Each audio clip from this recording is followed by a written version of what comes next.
All right, everyone, we're trying this again.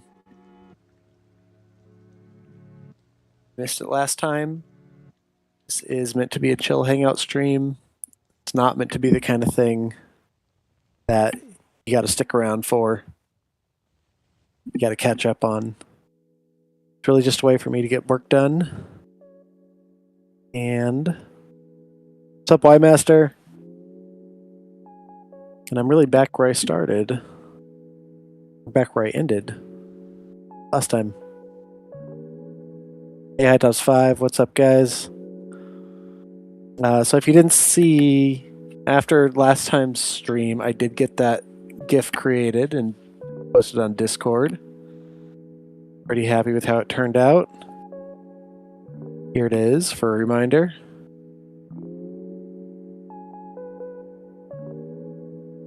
I did end up taking Ari's advice and sped it up quite a bit.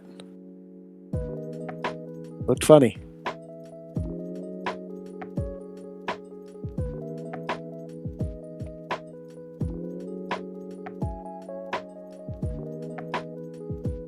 Although I kind of fucked up.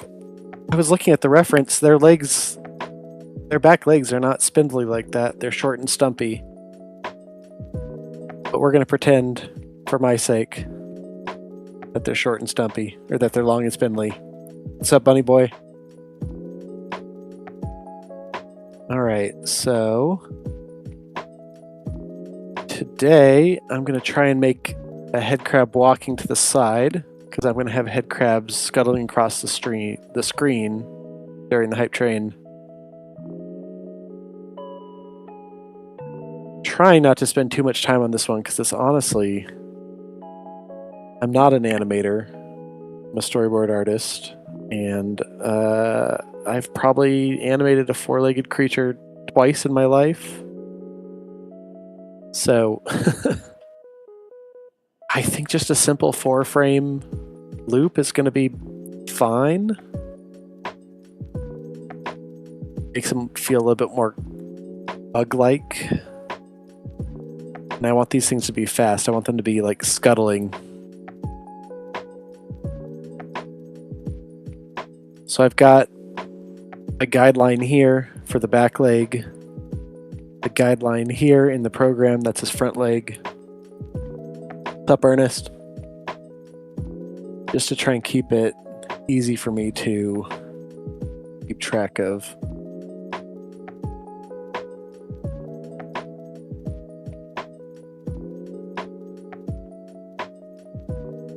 I've got a slightly different setup for monitoring my chat today, so let me know if anything's not sounding good, not looking good. I'm mostly going to be looking at my own screen. If you didn't see, I set up a phone number that you can call for the show. The idea being that while King Cockroach is trapped in Black Mesa, he's going to be trying to call Intern Red. And we thought it would be fun to have him contact all sorts of other people. All right, thanks, Ernest. I appreciate that. Thanks, Sky. Appreciate that over in YouTube. It's nice to see, for whatever reason, we get a lot more engagement on YouTube for the art stream than we do for the main stream. I'm definitely trying to crack that audience for a while. Since, of course, that's where all our archives live. In the original shorts. Yardsard, hey! Yardsard, this is a really mellow art stream. I'm just getting stuff ready for Thursday. The main show is always on Thursday. So I'm animating some head crabs so we can have a head crab invasion during our Half-Life episodes. So here's our little scuttling head crab so far. He's missing a back leg.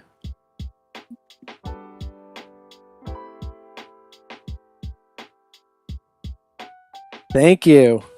How about this one that I did on the last stream? You probably haven't seen this yet.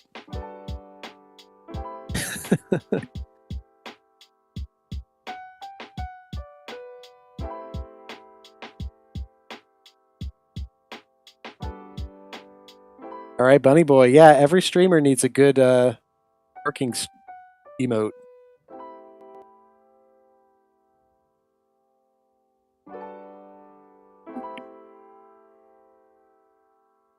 All right, so I'm kind of cheating with this walk.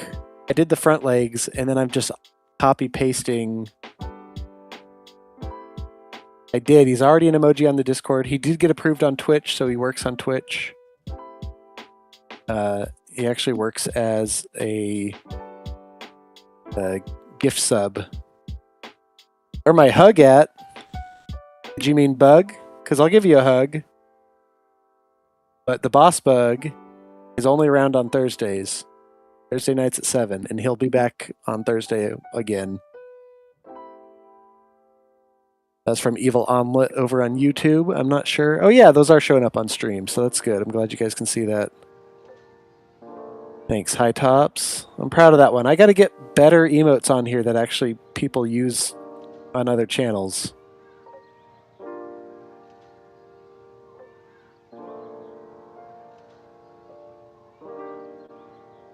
As much as I love our minion army.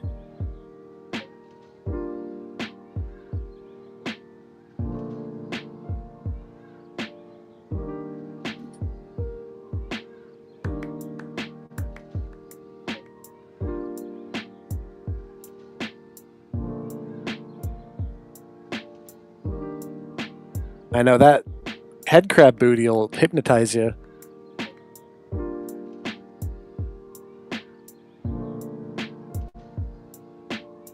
For anyone who doesn't know already, I'm Intern Blue. There's also an Intern Red. And I pretty much just do all the art on the stream. Generally don't like trying to be funny.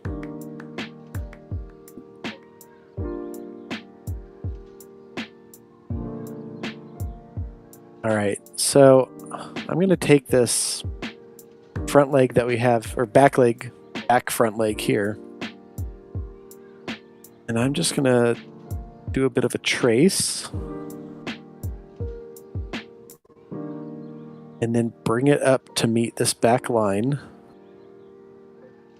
And then I'm going to offset it by 2 frames. Which would be... Holy cow, where would that be? I get myself so confused sometimes. It would be during the raised back leg, right there. All right.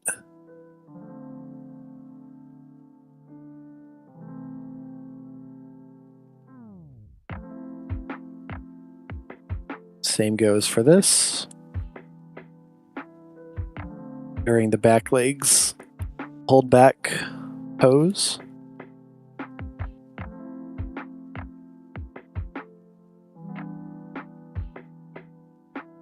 Hey, Max. Yeah, I really like animating. I wish it was something I got to do more often. But I just hate, everything's rig-based right now. And I get it. I get why people do it. But it's not really what I like. And it's not really how my brain works. I like the old-fashioned straight-ahead mode. What's up, Brave Doodle?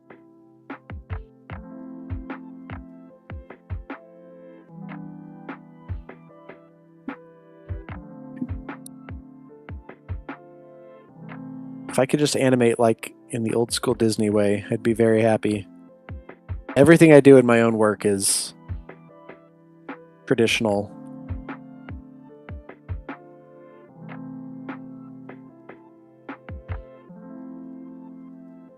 I think there's something a lot more, I don't know, interesting when the drawings are different and you can kind of see the human hand even if it's a little bit janky. Same with stop motion. Oh, what am I doing wrong here? We've got, oh, the leg lifting up pose is what I'm missing.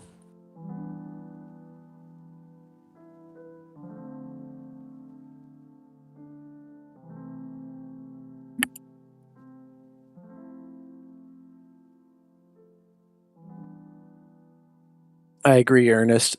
It's also, I don't know, it's nice. It's enjoyable to me. I have fun with it. All right. I'm going to go ahead and just for my own testing, do a quick fill on this front layer. We can watch it together and see if anything jumps.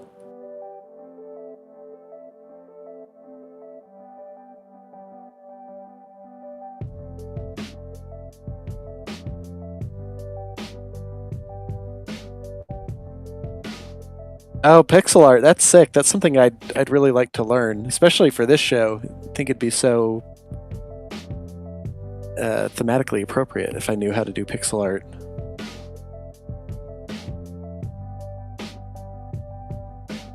Yeah, High Tops. I did my my thesis film on paper, like way after that was standard.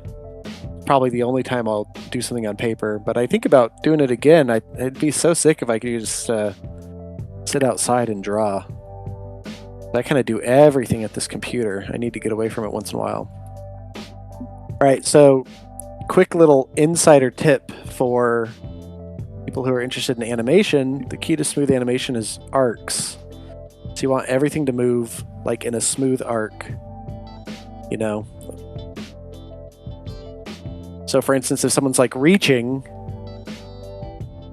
you really want their hand to like follow this motion.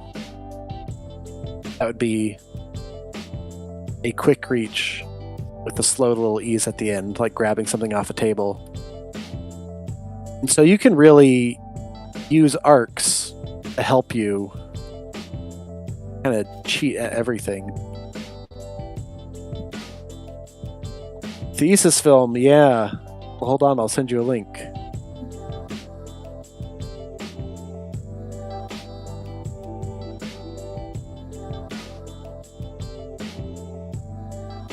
I'm still proud of this one. It's very 90s Nickelodeon.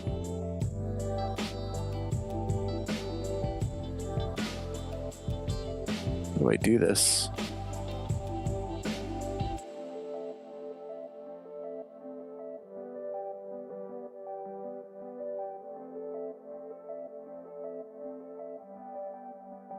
There you go, Ernest. If you're interested, you can watch that some other day. All right, so if these legs look good, it's because they're following an arc. If they look bad, they're jumping off the arc. And even though I didn't plan it out, the arc is something like that, and then following the ground. Let's give it a shot.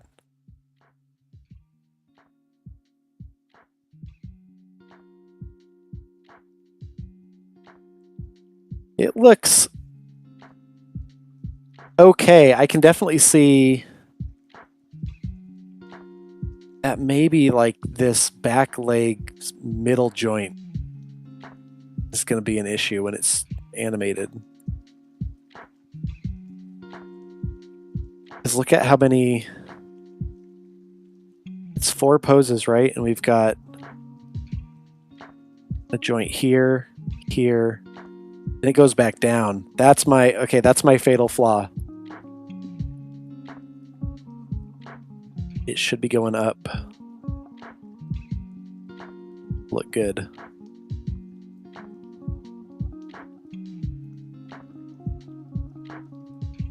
So we're just going to say that his body's got a little rotation to it, which it probably does. You know, when you see like a corgi walk and it shakes its butt, I think this guy would do the same. So this leg's going to fall higher up here. I will subtly indicate that when I move his body. And I'm going to hope that this is a little better.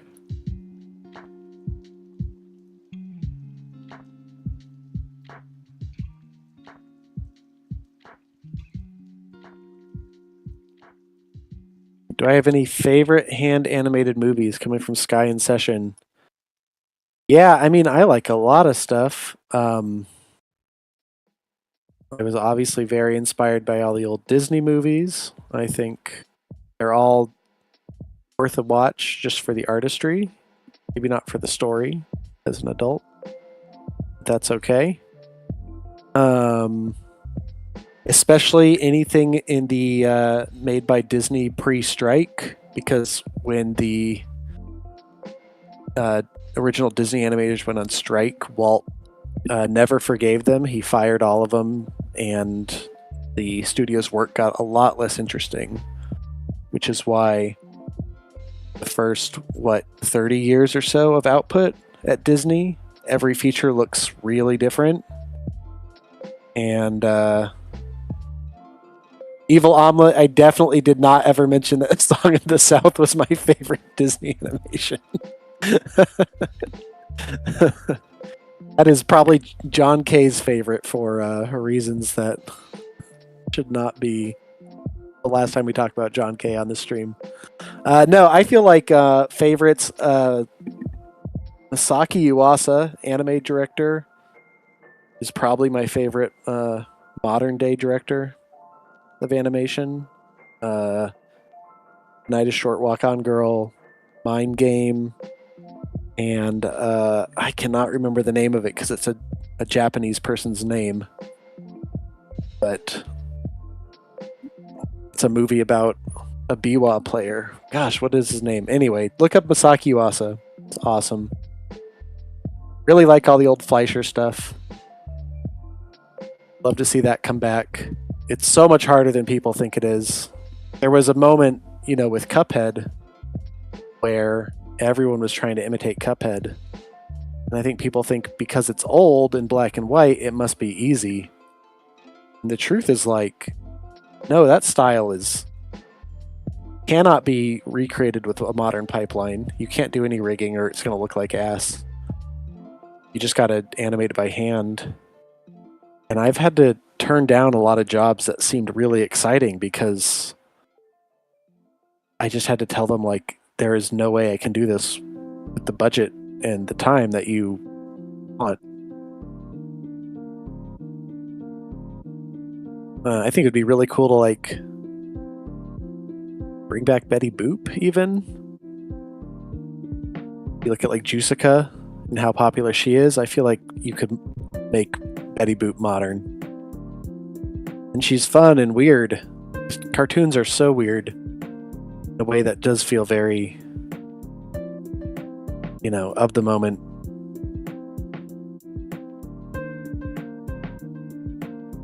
What else? Honestly, the biggest inspirations for me, animation-wise, was always just TV animation. Nickelodeon, Cartoon Network. Aka's Modern Life was the biggest one. Probably Courage the Cowardly Dog.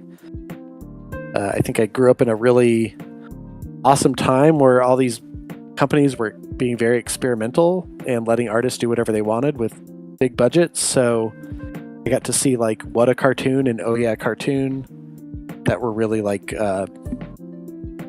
do you call those? Shorts incubators. They were all pilots. It was they were greenlighting 40 pilots and then they just put them online. That was such a cool thing to see as a young kid who was into animation. Because you're watching, 40 people shooting their shot, trying to make something that stands out. And honestly, I'll watch any good 2D hand-drawn animation. All right, so I think this is good enough. These guys are going to be moving fast. I don't think they're going to be under a lot of scrutiny. So I'm going to start cleaning up. Oh, actually, the one thing I'd like to do is give a little bounce. I said I was going to give him a bit of that corgi butt shake when he walked. So if we assume... I don't know how much of this we'll actually see. We assume there's a line going down his torso. And this middle pose here is probably the most neutral. when it steps up, that line's, let's say we're looking here. The line goes down. When he lifts this leg, that line's going to come on this side, so we're not seeing it here. So we'd only really see it in this pose here. So 4 frames is not a lot to work with, but it's enough to indicate that, and it'll make all the difference when you watch it. Well, the other thing is I want a little bounce to his... Oh, thanks, Ernest. I'm glad you appreciate it. Yeah, I was just learning all that stuff as I went along. I'd made Flash animations before that were significantly less intense than that, and it was really in that 1 year I learned animation, After Effects. It was a huge production for me. Really glad I did it. I almost didn't. Because I was actually in school for live action, specifically in an art school for media arts, and they were really trying to get you to produce the kind of short films that would play in galleries, or short documentaries that would play at Sundance, like high art. And I think I took a big risk by making a stupid cartoon. Thankfully, it paid off. My professors were unhappy with me for most of the year and then forgave me when I was able to deliver something.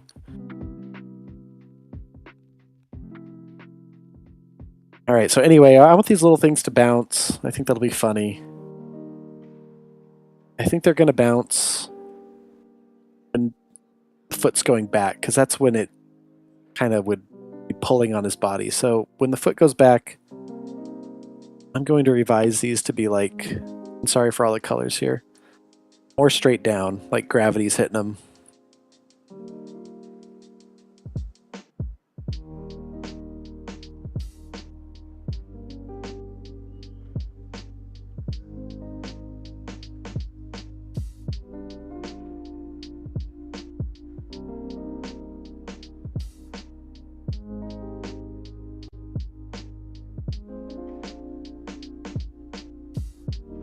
Keep it real subtle.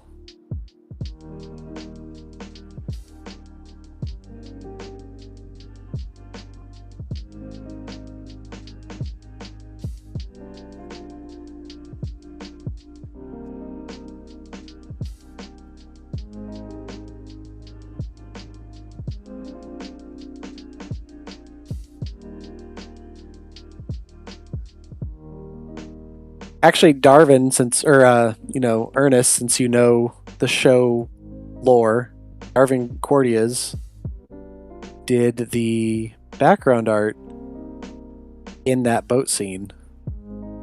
All that cave-looking stuff. So it's actually a friend from high school. All right, like I said, I think we're probably good enough here, and I'm going to fix some of this in.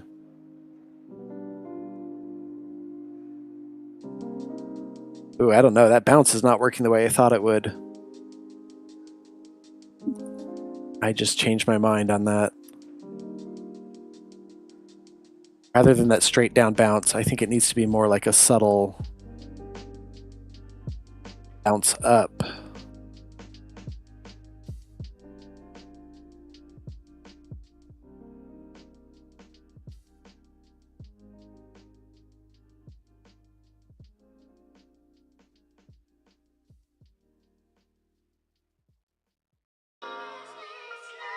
Okay. I'm going to leave it there. I'm not even going to play it back. I'm going to start cleaning up.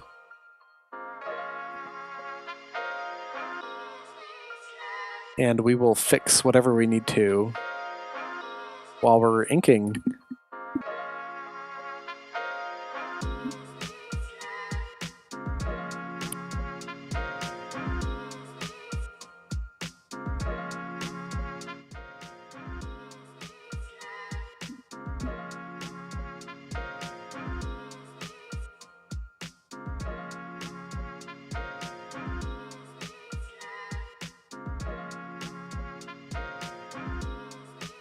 All right.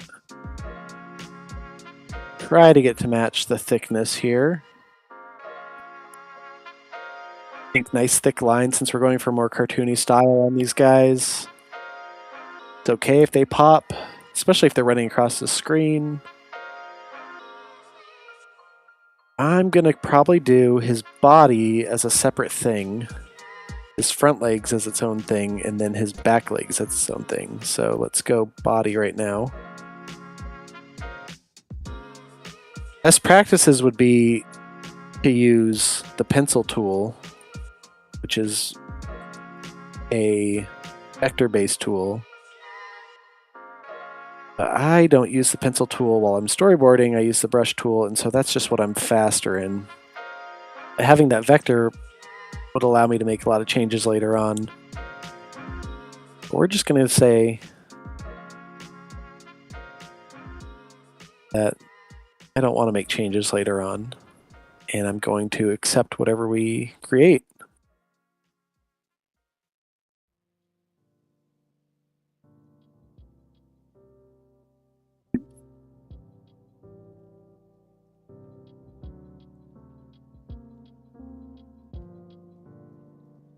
Really like these head crab designs. They're really gross, but they're also kind of cute.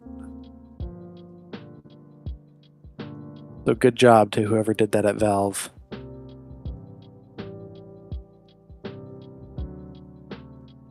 Half-Life and Halo really represent a similar space in my mind because I read about both of them in a big expose in some sort of PC gaming magazine. And was just like so inspired by the write-ups about them and how immersive these worlds felt. But I also had no way to actually play them for years and years. So I played Half-Life and Halo many years after they were relevant. Still had a great time with both.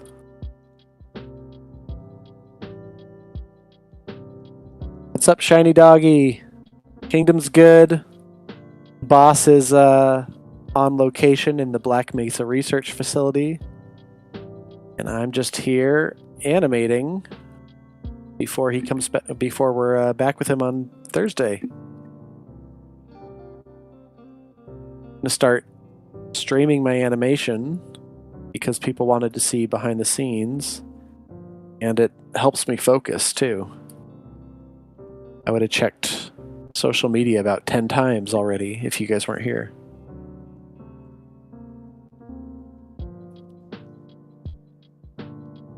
Hey, you're right, Red. Half-Life is always relevant. I'm gonna shout out Shiny Doggy. I'm pretty sure everyone here knows her from our stream. And I should have done this a long time ago. Shout out Yardsard too, aka Ranch.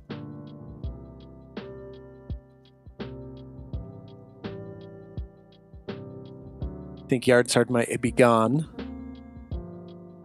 but you should check out her stream. She is the, I believe, producer of It Played, among a few other shows.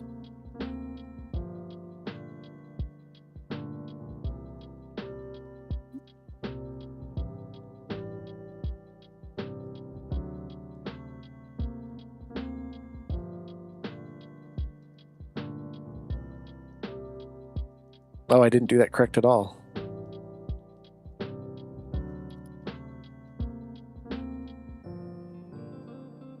Yeah, Ernest, if you wanna play the game ahead of KC, it's still really fun.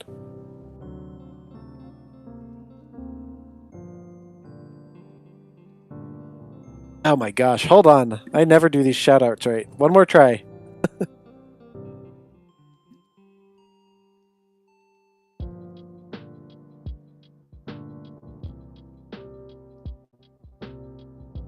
There we go. All right.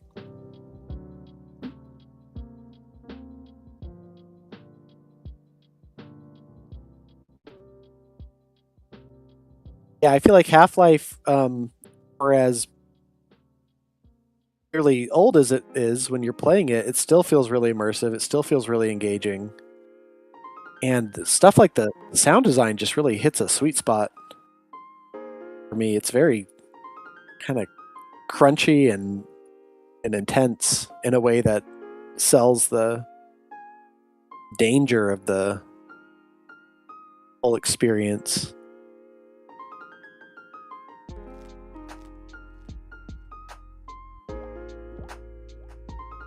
It is also pretty glitchy though, so we need to remind King Cockroach to save while we're watching him play. I got real nervous when the scientist wasn't going to open the door last week. I thought for sure we were going to be screwed.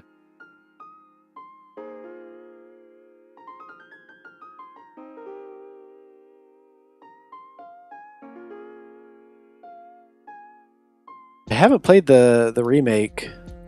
Probably of all the Half-Life related stuff, I played the most Counter-Strike because that is really the first online game I remember doing a lot of.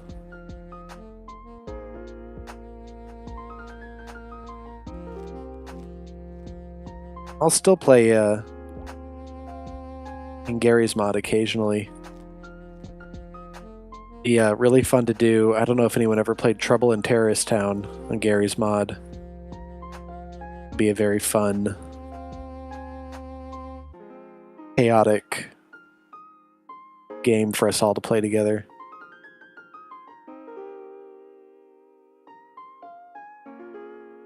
It's basically Among Us years before Among Us and done in real time.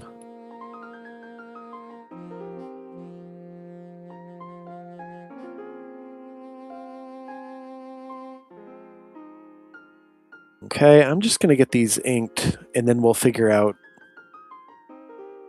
if I'm doing anything wrong.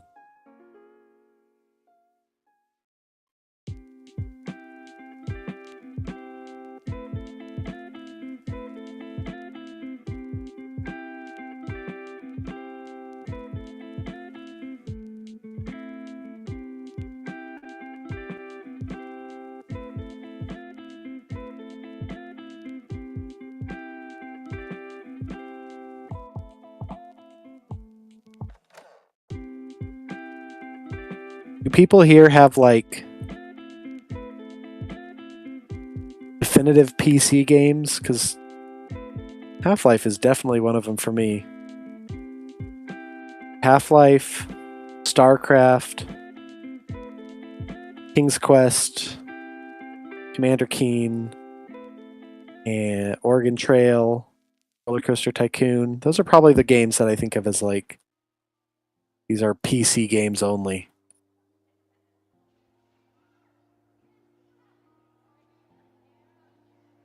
Would feel wrong to play them anywhere else.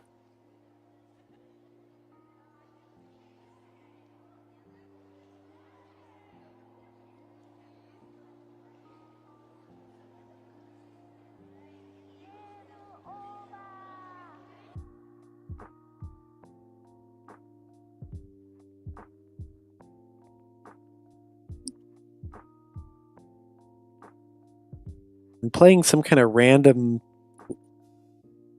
lo-fi playlist that said it was going to be okay to play on stream. I really hope they're right. Crisis. I don't think I've ever played Crisis.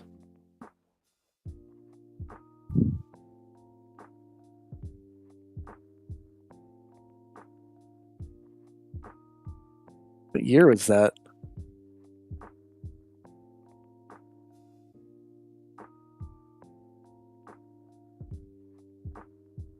'07. I was definitely '07. I really switched out of my PC gaming era because I that's when I had moved out of my parents' house and I switched to a Mac for school. My roommate had an Xbox 360, so went all in on the Xbox 360 for a while. Hey, Biolotter. Welcome. Yeah, the orange box was, I think I had it on 360, but definitely feels like a PC thing to me.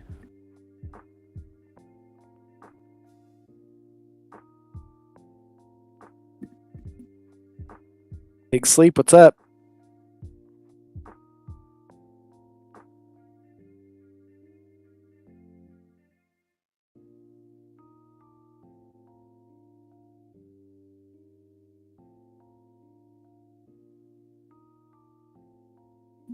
I don't know if any of y'all saw, but I made a hotline to call the Evergreen Kingdom and leave a message.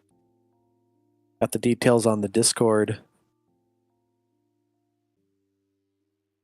But we're looking for funny things that King Cockroach could hear when he tries to contact the interns while he's stuck in Black Mesa. Oh, EverQuest. Yeah. I had EverQuest. I played it on dial-up, which meant I could not go to the main cities. So my main character was like a troll because no one wanted to play as trolls. I was definitely way too young to understand any of it, but I wanted to like role play. I wanted to like be the troll. So I'm sure roleplay servers existed at that time, but I didn't know how to find them. I think I was probably 12 or 13. So I would go around talking like a caveman to people as a troll and just kill froglocks over and over and over.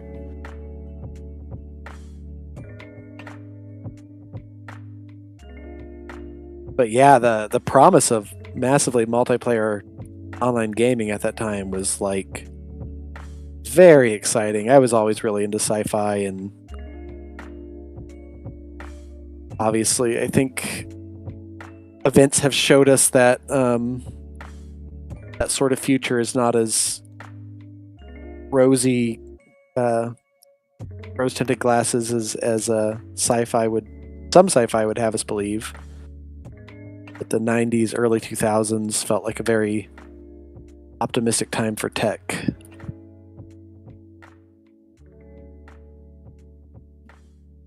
All right, I can already tell that this is sort of going to look really bad.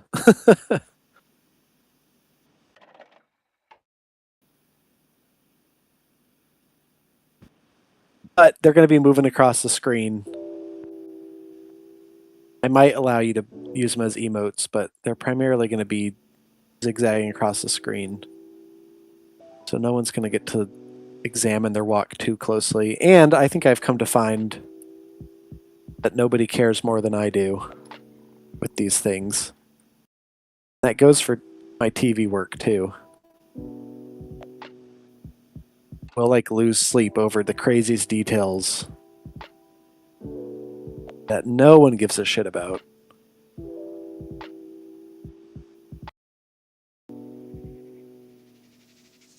And then sometimes you'll accidentally drop like a huge mistake into a final episode, and like one person will say something about it on Twitter.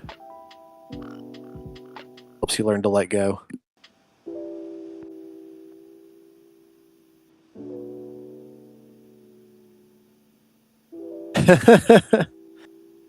Yeah, Big Sleep. That stream was pure chaos.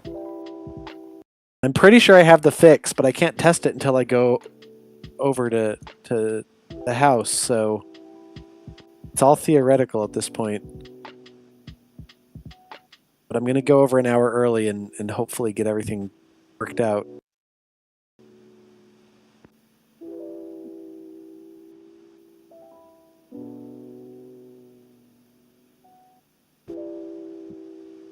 Definitely the worst. That was the worst technical issues we've ever had on stream since we started.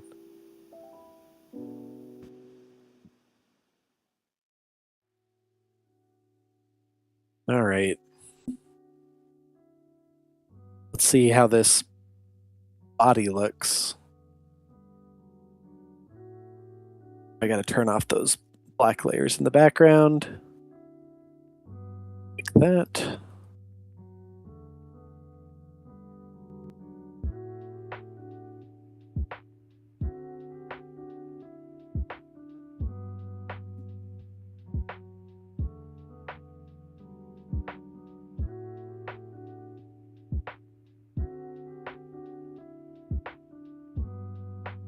Oh, new Mirror's Edge would be sick.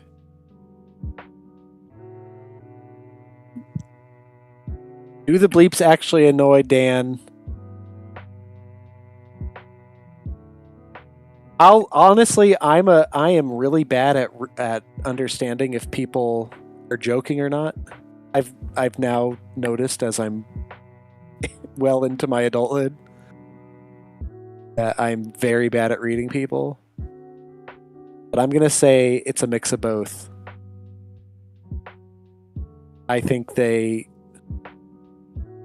does get easily distracted, which feeds into the chaos of the stream. I don't think he's great at multitasking with all the stuff that's flying around during the show. But I think he also knows that it's entertaining. So whatever it is, it's working. I thought for sure people would be sick of the bleeps by now, but everyone seems to be having fun with them. The real reason I did the bleeps is because we were getting very shadow banned on every social media platform that I was trying to post stuff on.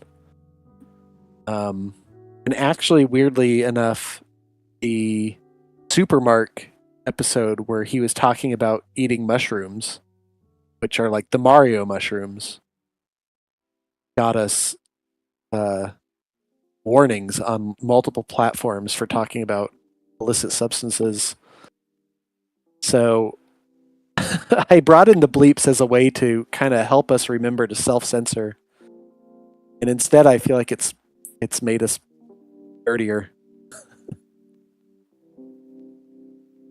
As long as bleeps do, the mega bleep is insane. It's so funny.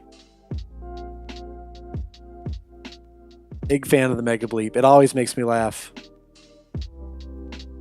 Oh man, trying to make those things bounce on 4s was a terrible idea. I should not have done that. One, I didn't do it very well, but two, I mean, I'll play it again.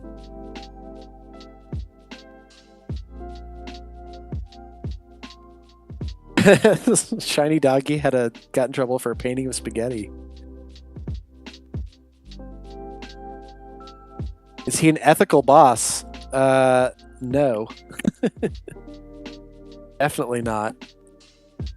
He has probably killed thousands of interns on stream at this point, which are his minions. All right, that looks like garbage. So I'm going to get rid of these ones, and I'm just going to not be fancy and try to keep it consistent. It's just moving too fast for it to look any good. So, turn off all these layers. Just want to see the outlines we've been working on. And get this a lot more consistent.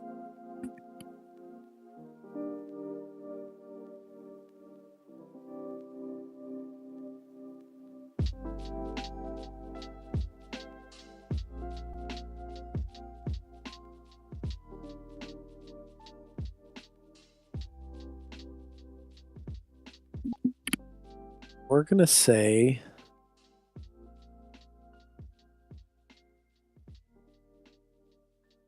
that maybe this one looks good. It's been pretty interesting to see how different clips perform on different socials. TikTok hates us. YouTube is really all over the place. And Instagram, for whatever reason, a little more consistent. But I've definitely noticed if we're talking about anything that could be misconceived as serious discussion about something that could get you a PG-13 or an R rating in a movie, the views go way down. There's even been some of the funniest moments from the show I've not even ever tried to put on social media because I was worried that that would get us a true strike.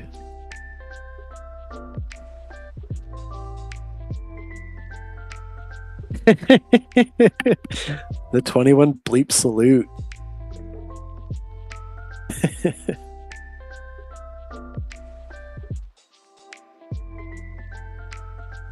Yeah, the bleeps have been a good source of comedy and interaction.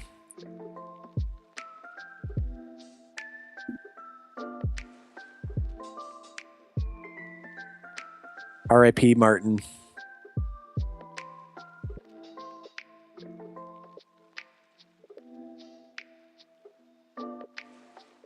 Our most viewed video.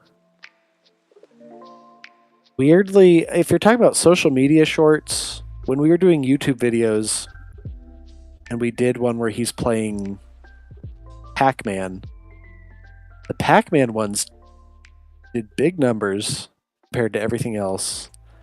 And the one that got the biggest numbers was titled King Cockroach Needs a Walkthrough for Pac-Man. And I'm not going to kid myself. I'm certain that that's popular because people were searching Pac-Man walkthrough, which I think is very funny. But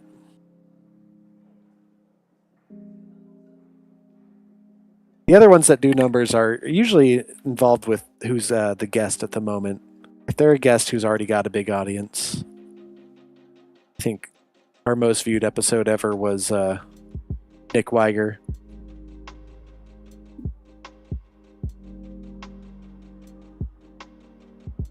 It's not necessarily even who's the most famous guest.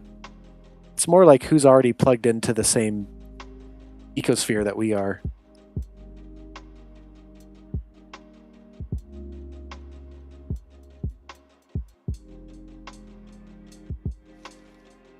Battery issues. Okay, so I need to like Shiny Doggy, we just need to be making videos that could be misconceived as tutorials. Is that what I'm hearing?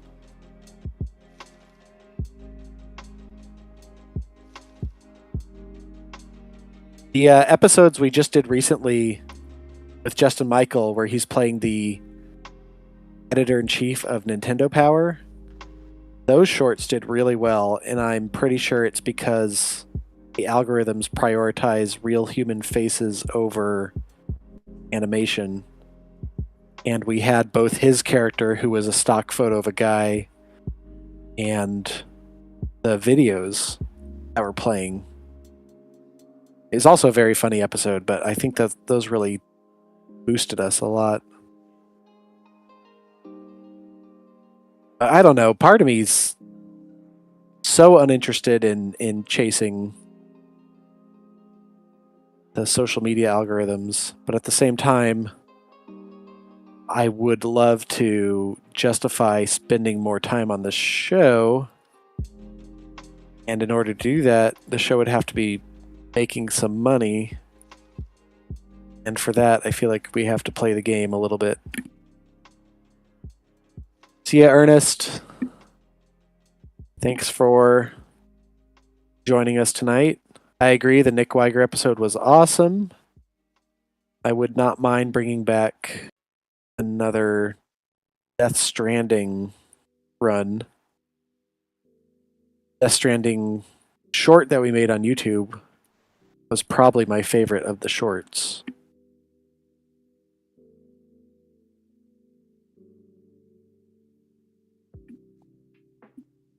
All right, SG13. Glad to hear it. I don't know what that's in response to.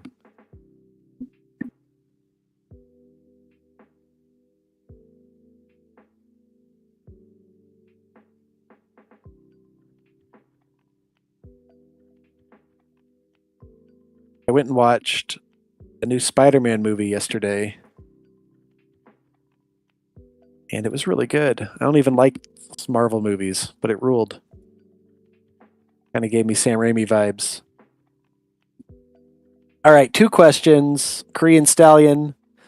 What does King Cockroach think of Kim Jong Un?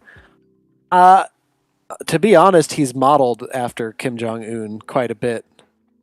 I think it was learning that Kim Jong Un played video games was really what got me thinking about a dictator who played video games.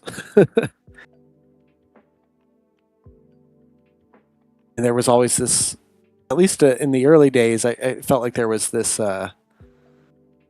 sense that Kim Jong Un, at least in the media, he was portrayed as like not really wanting to follow in his father's footsteps, but being forced to.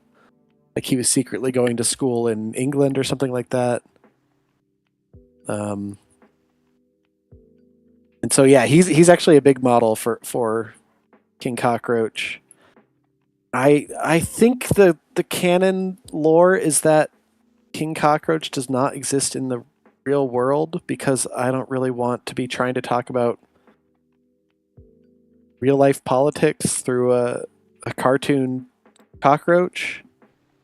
Especially because obviously people are going to compare him to Trump all the time, and I just find that source of comedy to be so obnoxiously overdone. But at the same time, like how many references do we make to the real world? So it's messy. It's whatever's funny, I think. Rule of funny.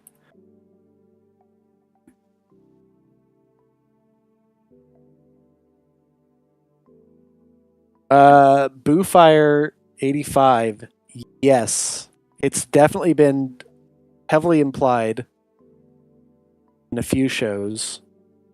Although we don't talk about her as much as I'd like, just because we haven't been able to book Mary.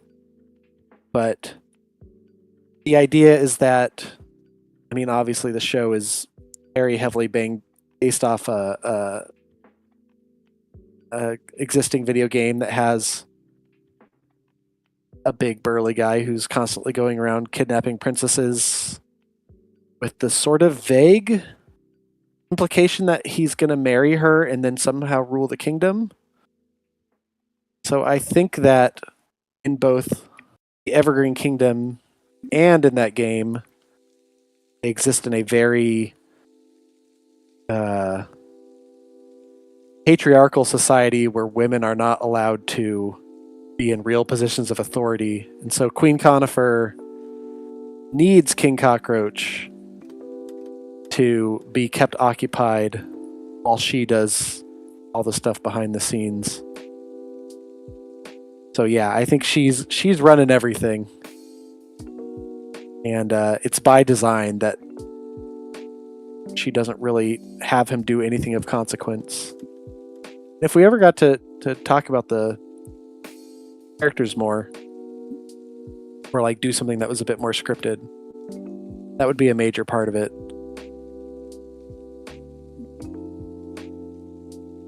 And yeah, Queen Conifer, I mean, in that royal portrait, you see she's got this kind of evil look on her face and a little bit of blood on her cheek. Her character is mostly just based on, I'd say, Cersei from Game of Thrones, who's another character who's, you know, very tyrannical but limited in what she's allowed to actually do in her kingdom. And Lady Macbeth, very heavily inspired by Lady Macbeth, although I don't think Queen Conifer would have any remorse for murdering somebody.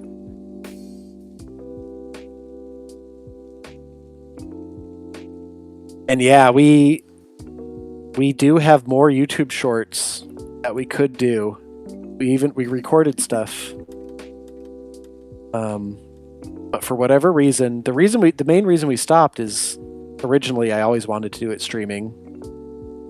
And once we sort of figured out how to make that work, it made the YouTube shorts less interesting to us. But also, if you look at our views on the YouTube shorts, the very first one has 16K Second one has like 12K. By the time you get to the fifth short, I guess YouTube decided that it didn't like what we were trying to do, and it just didn't go anywhere. But we do have fully recorded, ready to go, Hitman, Ocarina of Time, maybe one more, with Mary for both. So I feel like we should just make them. We should make them just to have the. Yeah, Biolater, that's exactly right. When we first cast her for these shorts, there was no intention of it ever being live. And this was, I don't know, 2022. Mary did not have kids at the time. Now I think she has two. And she's doing really well with her career. So, oh yeah, sorry, I forgot to answer that question, but it was Gil Ozeri, and you should absolutely follow him on Instagram. He's doing incredible things right now. Some of the most like inventive Instagram shorts I've ever seen.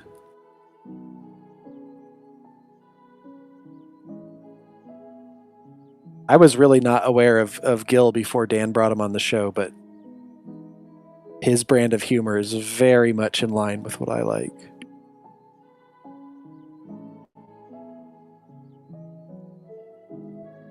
Okay.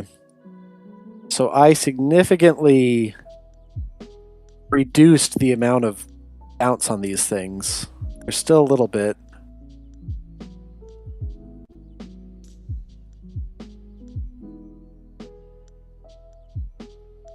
But I'm hoping it looks a lot better.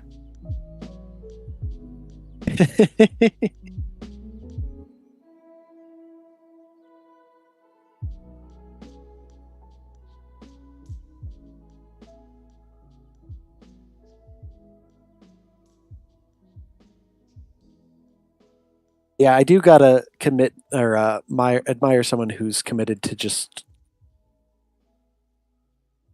not caring about their body. Jackass team, Eric Andre, Gil.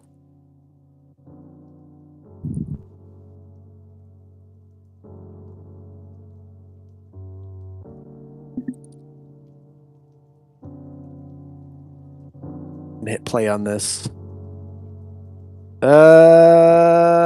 I even still hate that. Okay, we're going no bounce. Sorry that you're just watching me draw head crab tentacles over and over. We're going no bounce at all. Obviously, the legs are going to draw a lot of attention away from whatever's happening with the body. I did not have the skills to pull this one off, and that's okay.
right. Whatever this looks like, we're going to say good enough, I think. Let's watch together. Okay, good enough.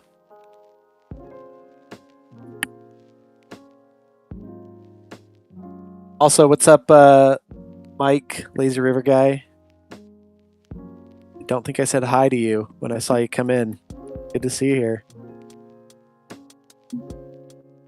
All right, I'm going to save before I get to do that. And I think this is going to go a lot quicker.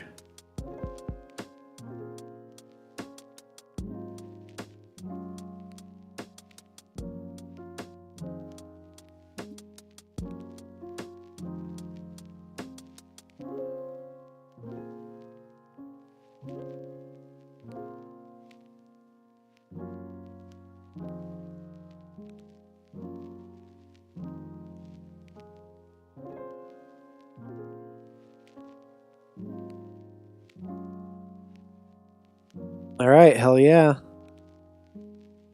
Mike's drawn too. Presumably. For those who may remember, Mike was recently our Evergreen Transit Authority worm, Doug, and was also kind of the source of all our nephew jokes after your appearance as the Minecraft guy whose name I'm forgetting, who got jackass pranked with the giant hand. One of our earlier episodes, and that was a really fun one. But Mike and I worked on a few shows together. MODOK, based on whoever said MODOK. I think you were on MODOK, right, Mike? You definitely in Crossing Swords. You get those two crews mixed up in my brain. Alvin Kubinski.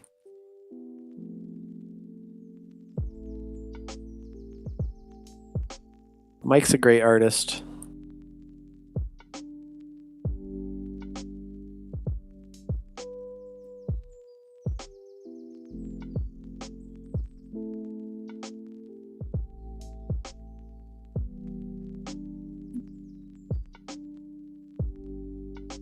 All right, hell yeah. Last time we were doing this stream, someone in here, I'm forgetting who said it, was a big fan of MODOK.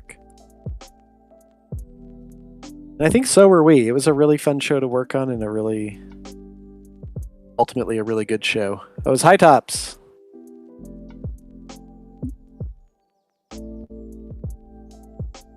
Real shame it didn't go any further.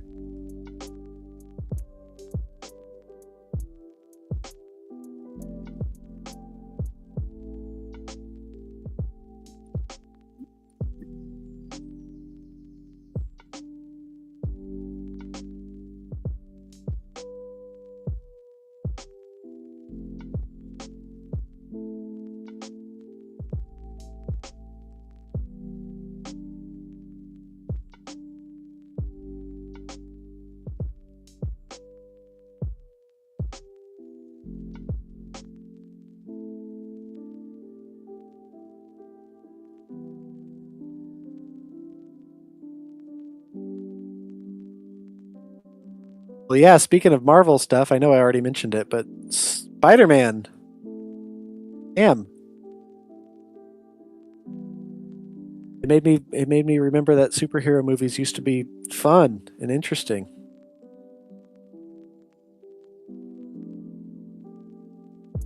I wish they were all that good.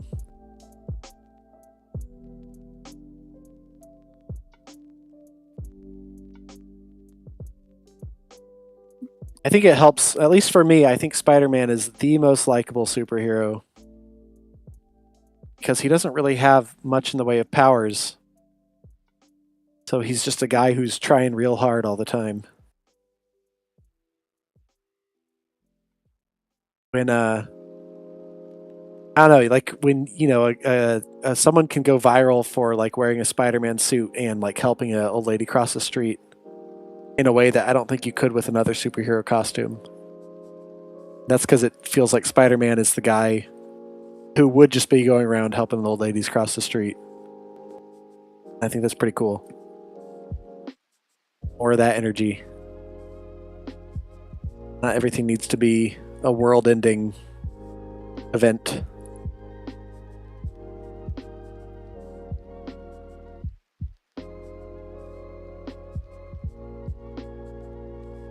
I saw it in 3D just because it was the only way I could get a good seat. It's actually a sick movie to see in 3D. I don't think I'd been to a 3D movie in like 15 years.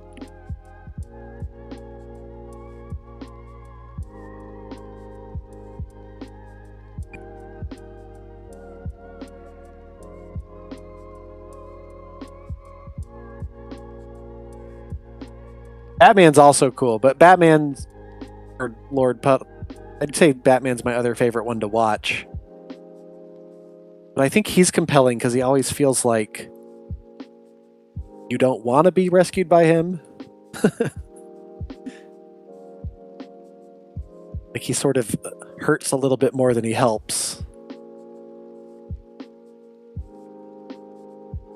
But I think that makes for a great character, and he's got the best villains.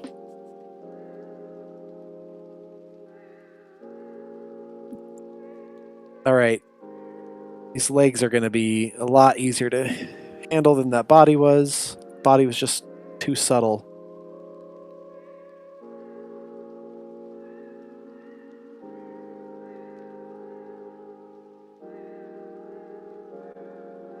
Ultimate Spider-Man. Which one is that? No, I never ever watched the Andrew Garfield ones. I feel like I really need to.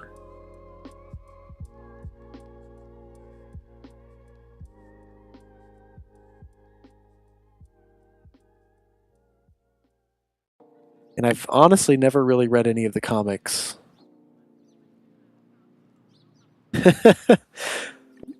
Mike, I definitely took home my 3D glasses from the first 3D movie I saw just because I wanted them as a little souvenir. I feel like probably a lot of people did. I think Coraline still stands as the best 3D movie I've ever seen, though. Okay, so what I'm doing now, I mentioned arcs earlier. I'm just making sure that these things are following arcs. It's really got to work everywhere. So I'm looking at this connection point right here.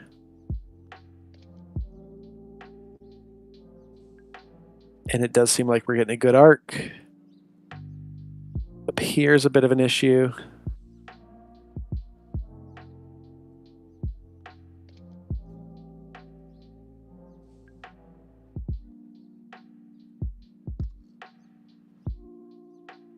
Uh-oh, busted.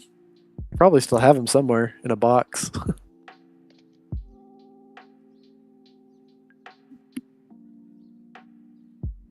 You think they actually wash them and rebag them, or you think they just throw them in the trash?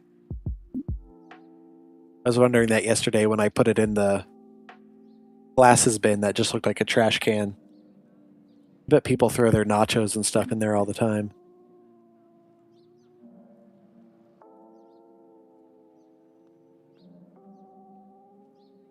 A bunch of my friends worked at the grocery store in high school, and they had a special bag or a special bin where you could put your plastic grocery bags in there to recycle. And they would just take it out and throw it in the dumpster at the end of every day. There was no recycling happening of those plastic bags.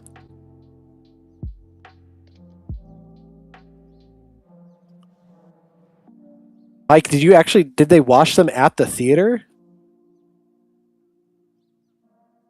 That's crazy.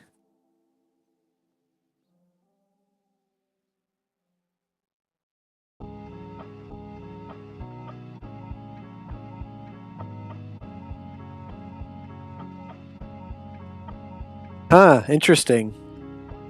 That is not a job I would have expected would be done at the theater, but that's pretty cool.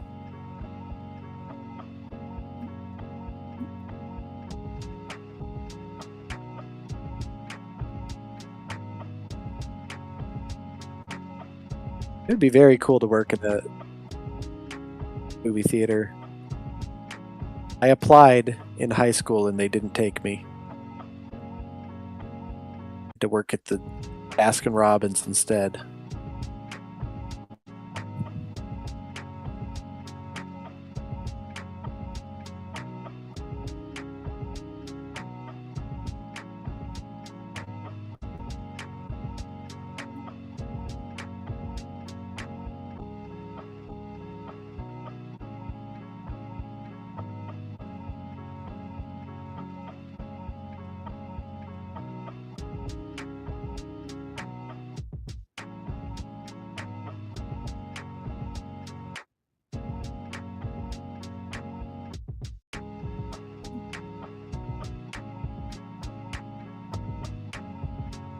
I know I'd work at a movie theater too. I had to.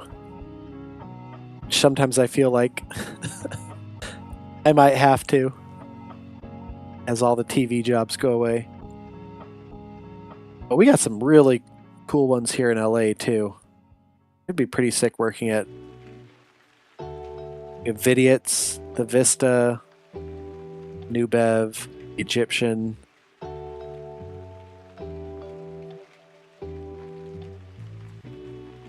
We're eating good out here.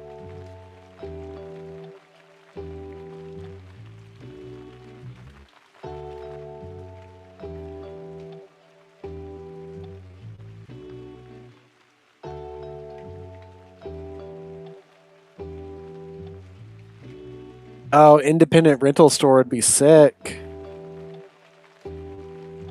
That's awesome. I had one in Tucson that I loved. I wish was still around, or it is still around. I wish I was around it.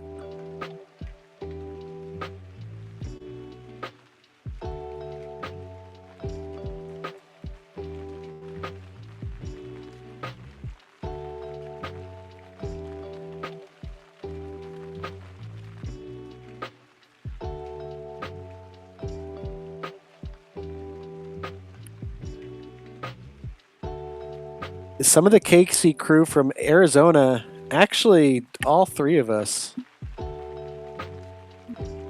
Although I met Dan out here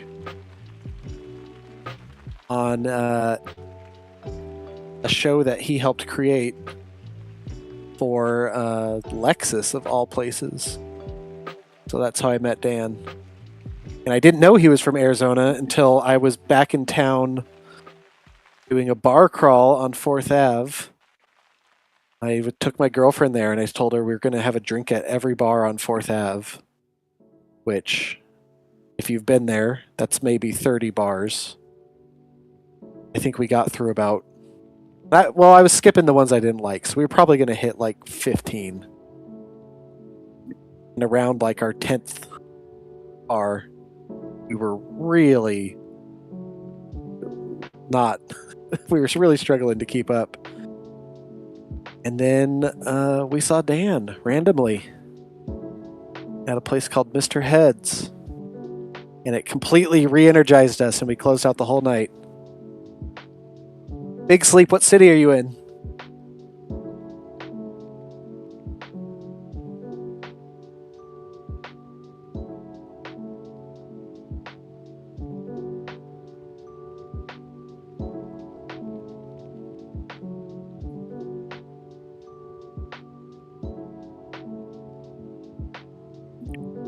There's a lot I miss about Arizona, mostly Tucson. Oh my gosh. Okay. That's where I grew up. Big Sleep. That's wild.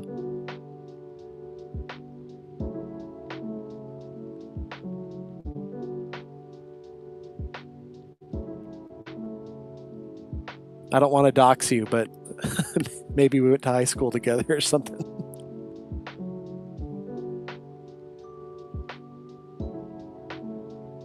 That's pretty cool.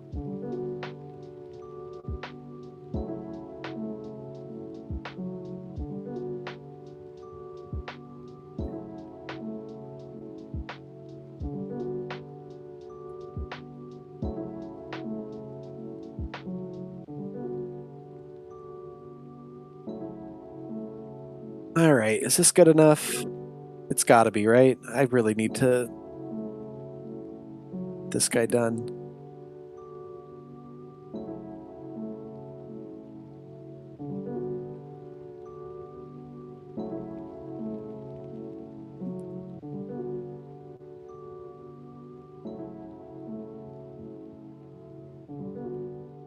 I'll definitely have to get some more info from you on that big sleep. That's pretty wild.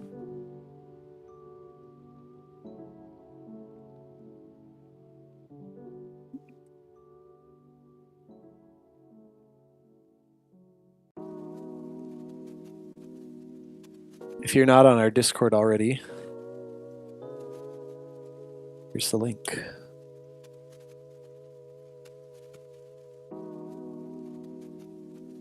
I've not done a stream on the rigging side. I did a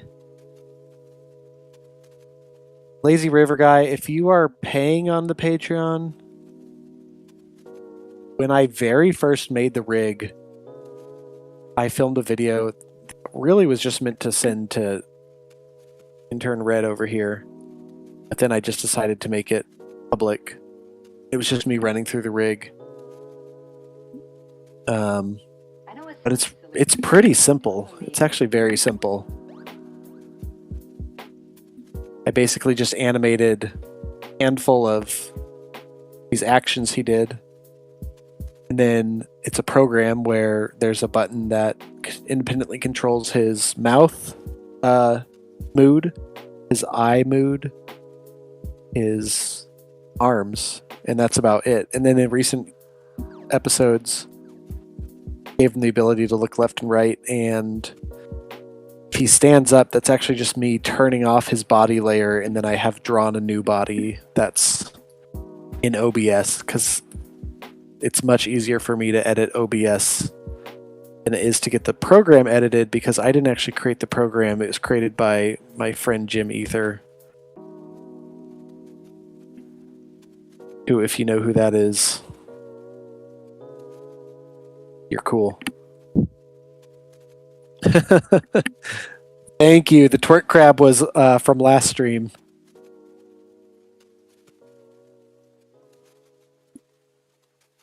One of these days, I'll just do a stream where I show how the rig it works more. I'd really like to. There's so much I want to fix about it, though.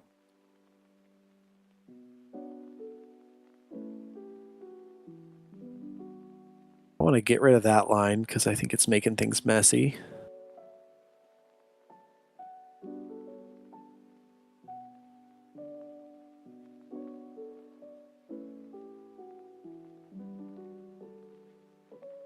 So Jim is like, if you're not aware, was a major presence on Newgrounds in the earlier days, and he made a feature, basically a featured Newgrounds animation called Alert, which is definitely worth checking out. It feels like a little time capsule of a film now. And he had what I liked the most of his work, which was a show called Poem Time. That was a fake public access show about a guy who loved poetry. And he had all these co-hosts that were puppets. And I don't know. It was awesome. It was so good.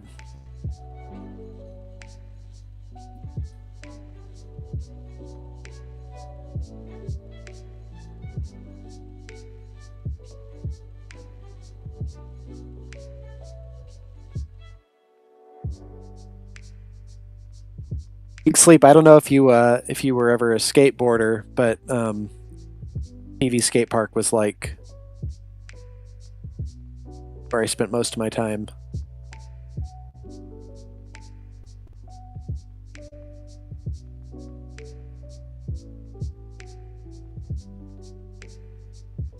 Oh my gosh, this leg. Okay. We're gonna say good enough just as soon as I play it. Yeah, it's fine. No one's gonna care. Moving on. These back legs, we can get away with murder because you're not gonna see them too much. See you, BioLotter. Thanks for joining us.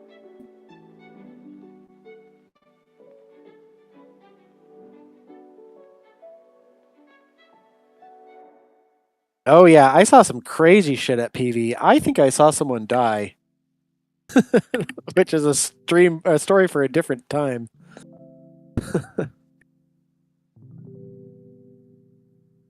But also had a lot of good times there. When I was skating there was when Jaws was like first coming up in the scene, and he was a little kid at the time. There was maybe 2 months where I was better than him. And then he quickly became the best skater I've ever seen.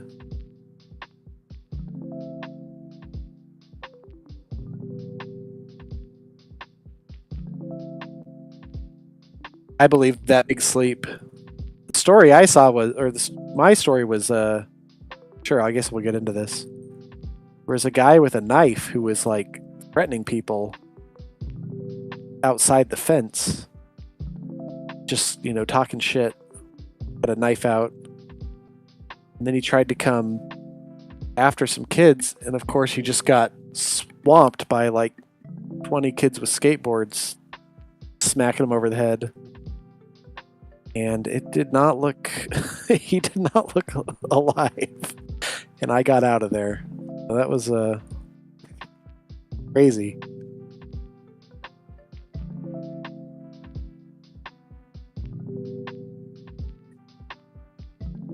John Mata, awesome, yeah.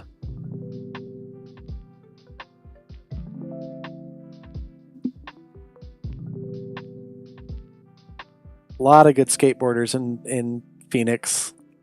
Probably because there's a lot of good concrete and not a lot of people actually walking around.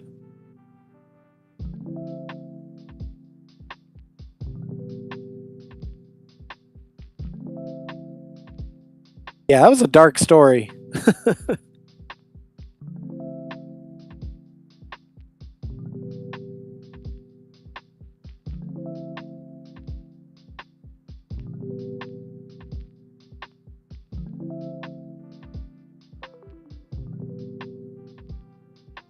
I still think, though, I feel like at least, I don't know what everyone else thinks. I think skateboarding and skate parks kept me out of trouble.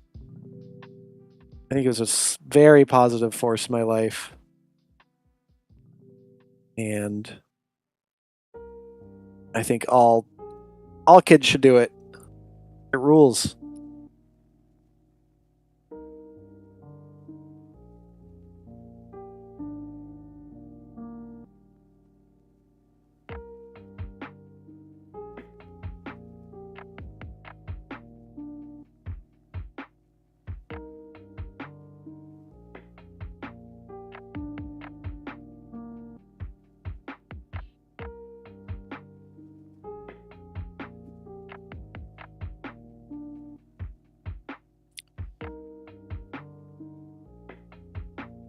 Oh, interesting. We were probably there around the same time. '06 is when I graduated high school. That's wild. There's like real chance we were in the same place. That's true, Lazy River Guy. You already told probably a worse story, because at least the guy in mine kind of did something to deserve it.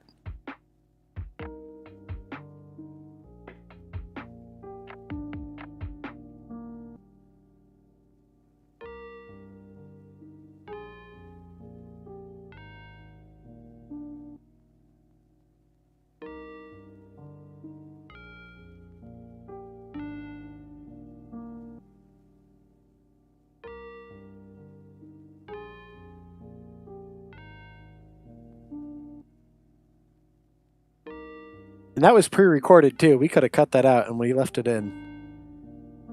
Doug's movie theater story. It reminded me of a less tragic version of my own story, where I got violently ill with food poisoning watching There Will Be Blood. And not to get too graphic, but like violently ill. So for a long time, I only saw half that movie, and I apologized profusely to the people who worked at the theater. And then I couldn't figure out why I was so sick, and then I went home, and my roommate was also sick. And we looked at these tortillas that he had very drunkenly made quesadillas at like 4 in the morning and just brought them into this dark room where we were probably watching TV. And the tortillas were green and furry. So I just ate a full one of those the night before. It was bad. Bad times.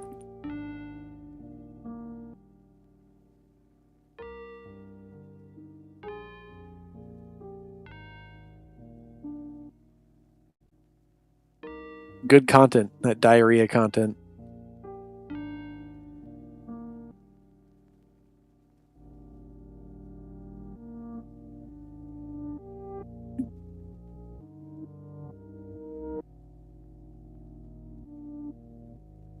That movie was like one of the best movies I've ever seen too. I was like really trying to hold it together. I could just sense that I was getting like those like cold sweats watching the film. I was like, this is one of the best movies I've ever seen in my life. I just got to sit here for another hour.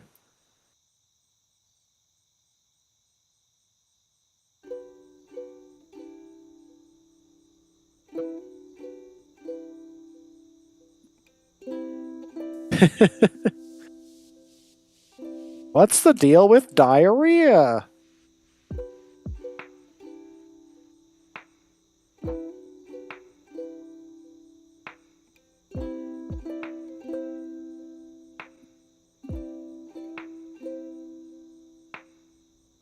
Big Sleep. I don't know if you ever saw him, but I used to see David Spade at PV Skate Park pretty regularly. I thought that was so cool.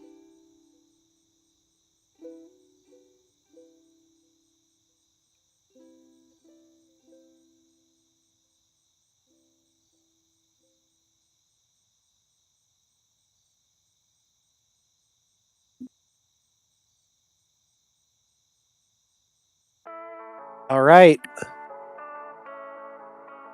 I'm going to say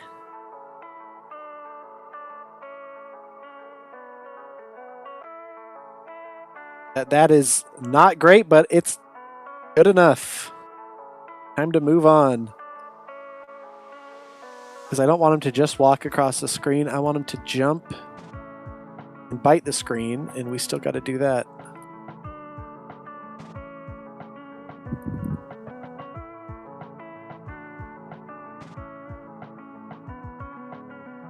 Also, like, I am taking suggestions for what the hell Dan should be doing while this is happening. Because it is going to mess with with the game for sure. But I feel like I need to add some sort of interactive element to it where he's doing something with chat.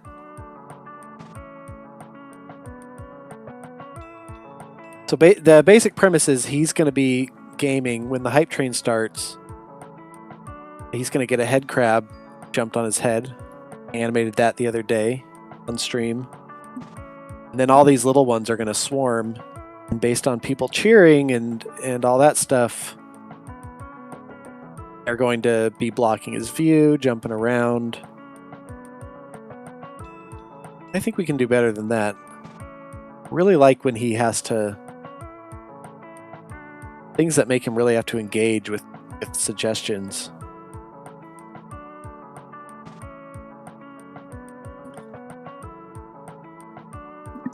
Yeah, Evil Omelet. Dan is nobody. Don't worry about that. I didn't say anything about a Dan.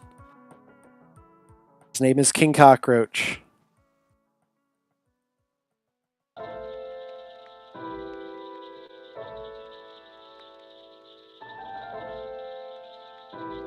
No, I think we're breaking the kayfabe on these art streams. So it's all good.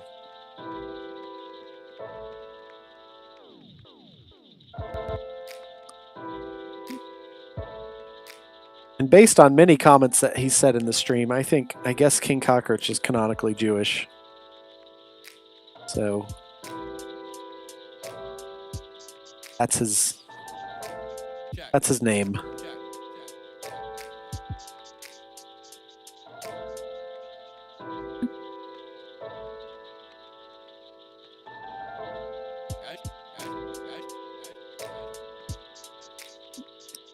All right. Get slightly darker shades for the back legs.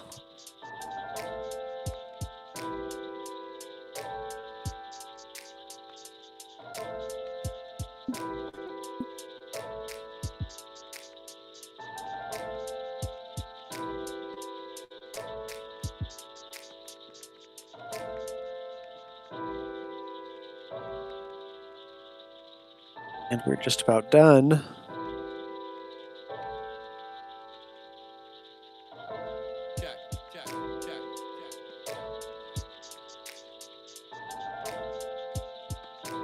What is this song? I wish I could listen to, no offense to this guy, real music while I was streaming.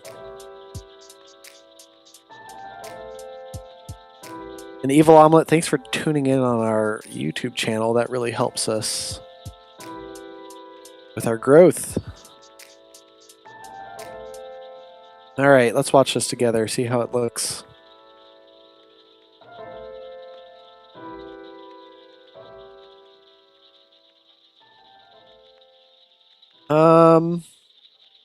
It looks okay. A little messy. Definitely not as impressive as the twerking. I think what could really fix it... Oh god, I did these on the same layer, like a moron.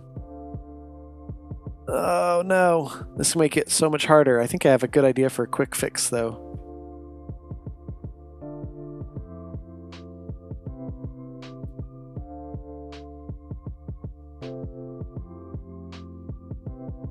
Just like, let's get a little rotation on this front leg. Let's see here.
Okay, so I'm doing this kind of blind, but my hope is that I'm basically creating a little back and forth motion on this leg down here.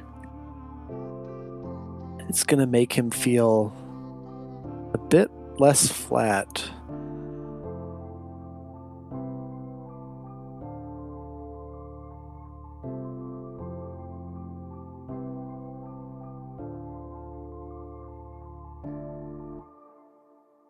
And then I probably will say good enough because we got a lot to do and I don't have a lot of time.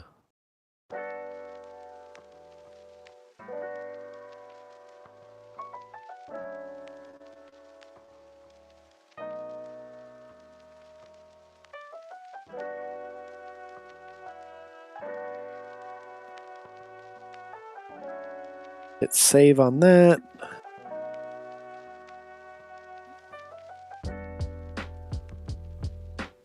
I'm not going to do a shadow. Probably. I'll do a shadow. Keep it consistent. I can do the shadow real fast.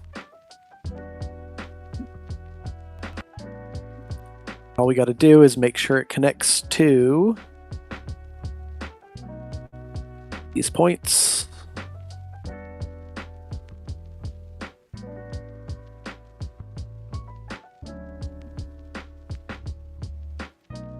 Make it a little bigger under his body.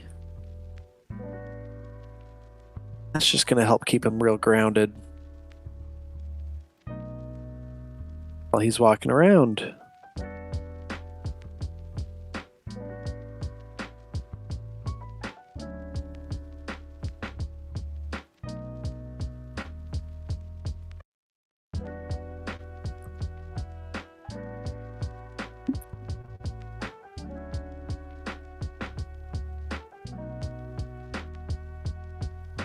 I do think having a little pool shadow does wonders for making a character feel like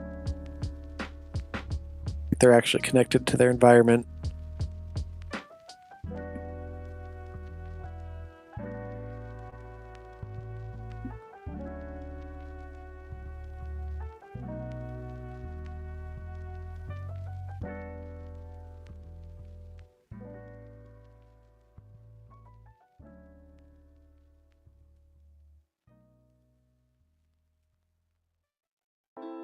Anyone here playing any cool games right now?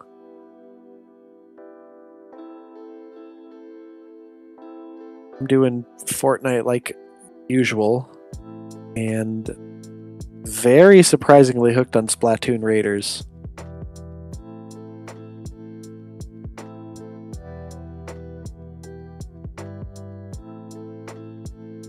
Game has got me invested in Splatoon in a way I haven't been in a long time. Just one of those games that feels really tight in terms of its presentation and its controls, and Nintendo's usually really good about that.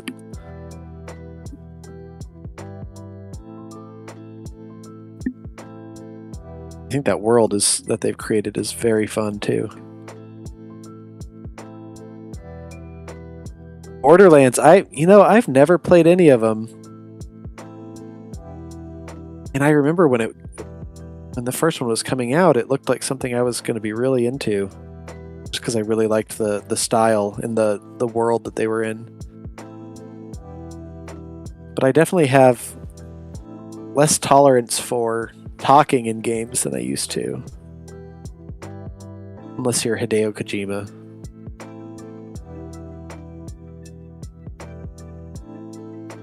But otherwise, it's like, I don't know. I'm an adult. My time's limited.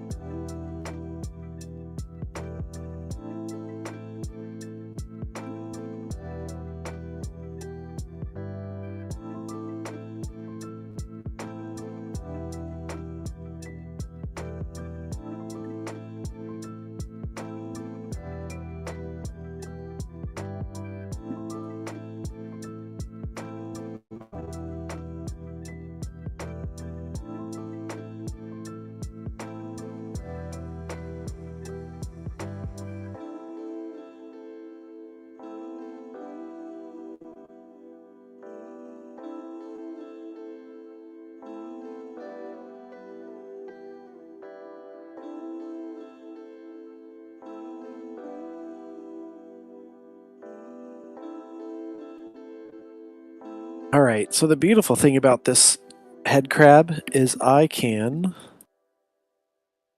flip him and have him run in both directions, shrink him, have him be closer and further away.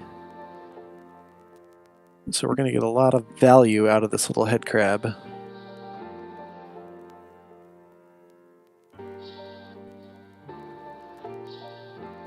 Oh man, okay. Last little edit, because I think this is gonna make the whole thing sing. But we've already got a little bit of natural rotation on his body. That was just from me not being very good about lining up my lines. Now that I've moved his leg there,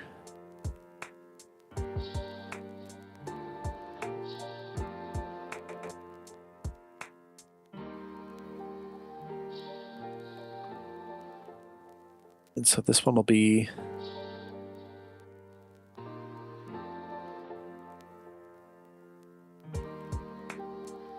a little bit tighter.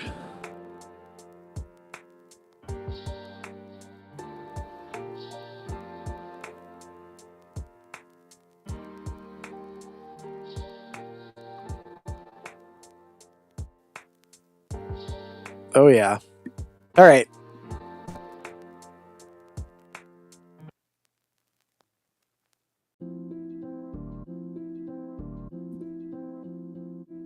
Yeah, now we got this really subtle rotation on his front of his face.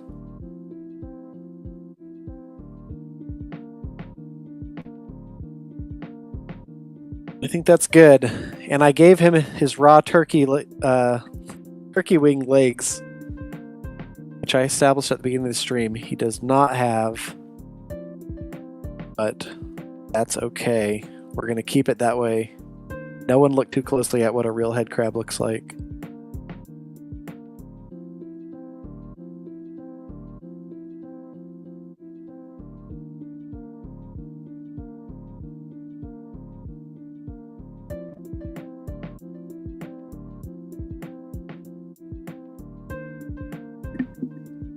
Okay. So I'm going to go ahead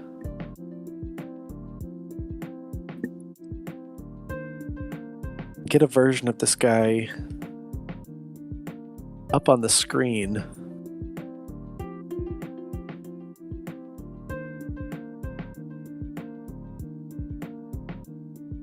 And it's been a while since I played the game myself. Could they do this to you in Half-Life? Like, did they get up on your screen? If they did, I should probably pull up a little reference.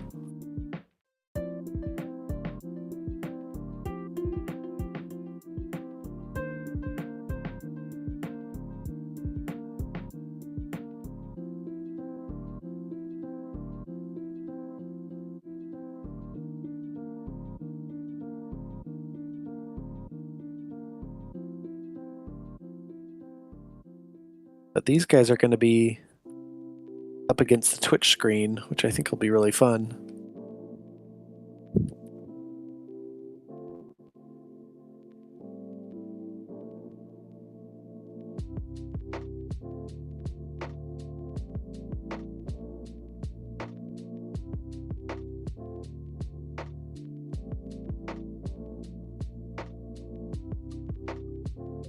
And I don't know, I don't have their mandibles right, but I think we're just gonna keep this one simplified.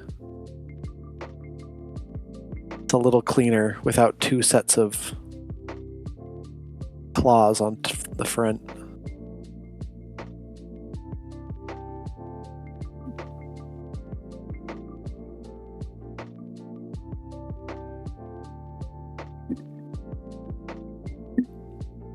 Head crab on screen.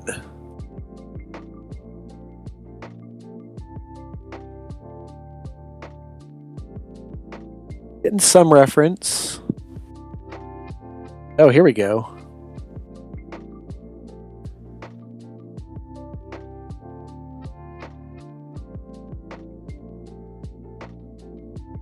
Man, these things are disgusting.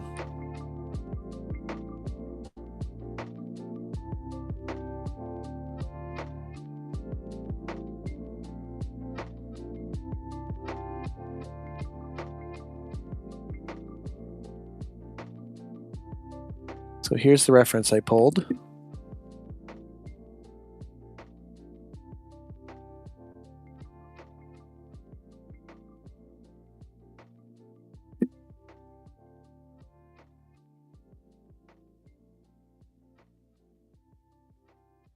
I'm going for a mix of their 2 and 3 designs.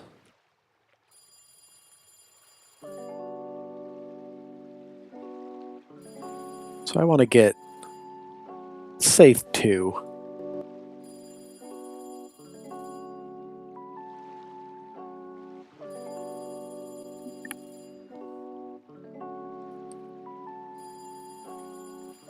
Now, obviously, this is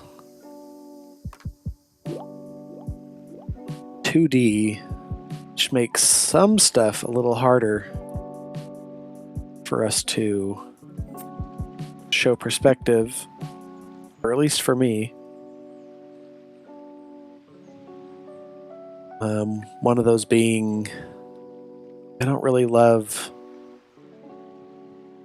those legs extended like that.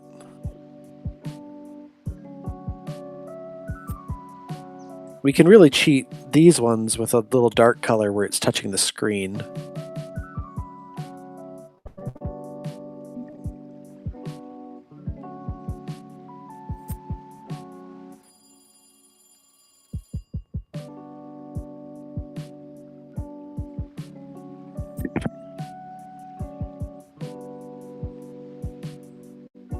But I do think I kind of want to keep his legs like this.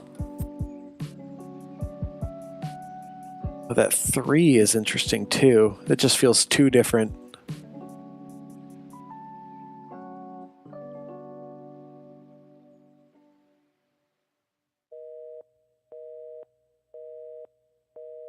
All the weird phone sounds in the song remind me if you want to leave a message for King Cockroach during the show. He's going to be trying to make contact with his interns all month long. And I did just set up a hotline that you can call in and leave a message. Info's on our Discord. Like any funny thing you can think of that he might be connecting to instead of his interns. And it's going to be all stuff that he's hearing for the first time, so, you know, if you want to kind of do that, leave space for him to talk and mess with him. Wonder how long it'll take for him to realize that they're not live.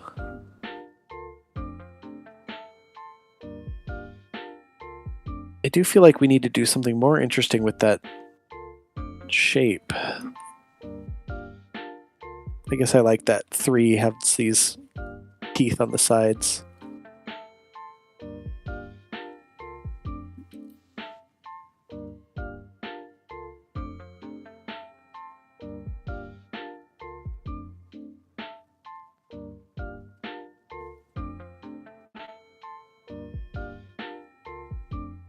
And then, I don't know, again with this shape on the front, I think it's maybe more effective if we have the silhouette of those teeth out rather than in. This is what my gut says, so this is what I'm going to do. And yeah, take your time with the messages. Don't, if you screw up, just try again. I'm not going to automatically use every single one we get.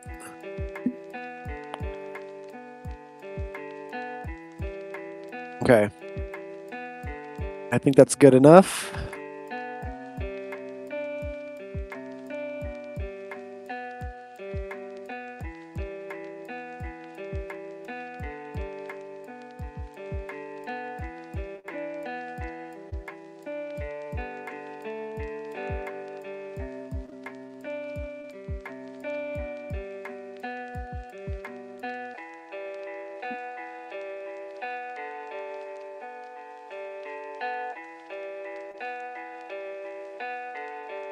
Then I guess I'll make this sort of a messy shape.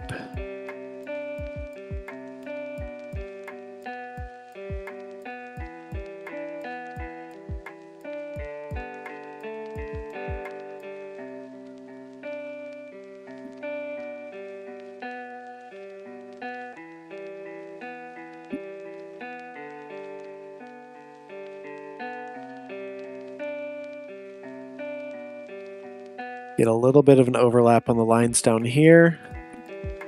Oh, maybe I shouldn't actually.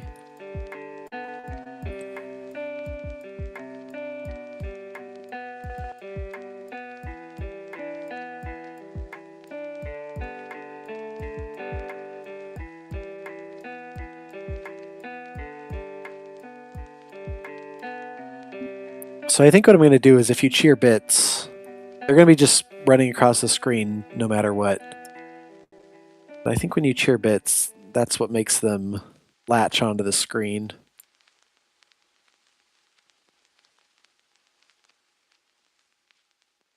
Like everything on this show, I have these big ideas and then reality sets in the night before. Not everything that we want to do happens. But that's okay. I think this will happen. Some form of it will happen.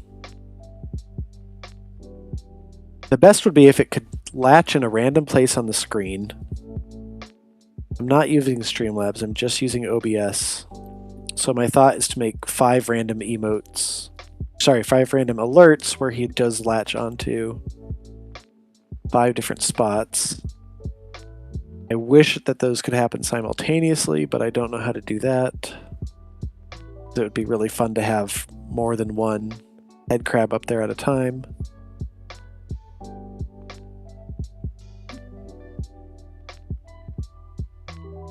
Twerking one's already there for people who are gifting subs. I'd kind of like to do a completely different one for people who are subscribing themselves. If I had all the time in the world, I might like to do the twerking crab up on a stage while other crabs make it rain. Or like a 5+ gift sub. But again, that seems like a bad use of my time. I think there will definitely be a concerted effort in the future to do more things like this that are not game specific so that I can make them look better and more complicated and then actually use them in the future. Because we've got all this fun stuff that we can do with this stream, like him singing campfire songs or writing scary stories that just don't really work when we're not in the context of those games.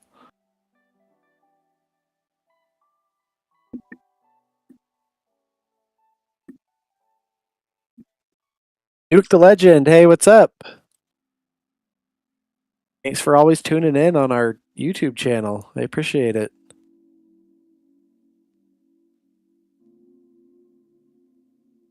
Thanks for checking out my art stream. I'm making assets for Thursday so KC can be attacked by head crabs. Victory crab arms for subs. What's a victory crab arm?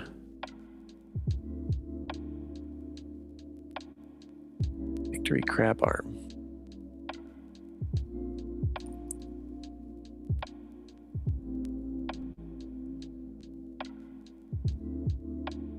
Like someone gets a crab arm?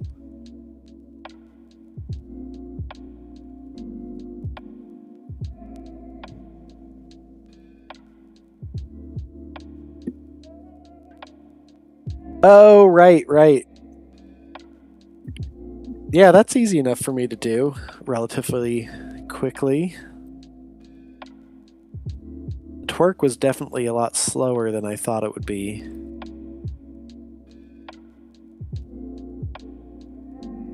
That walk was slower than I thought it would be too.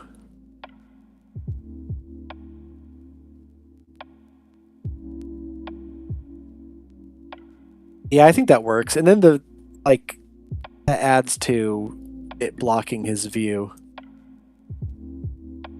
Something that I thought would be funny, but it's thematically very different. It'd be more like, in this case, the viewers are antagonizing KC. They kind of still are, but I thought it'd be funny to do a crowbar that you could smack him on the head with, like you're trying to help, but he's just getting whacked on the head with a crowbar. That's a relatively easy thing to animate. It just feels like I should keep it head crab focused.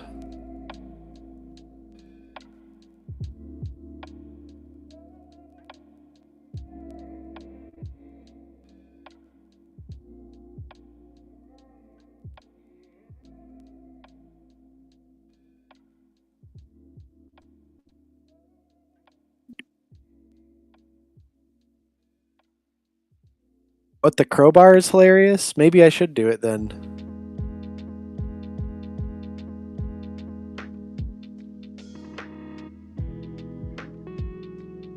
I guess then that gives the viewer a bit of a decision if they want to help or hurt. Even though hitting him on the head with a crowbar would just extend the hype train.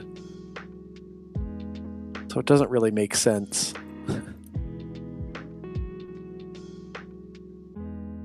But it is funny.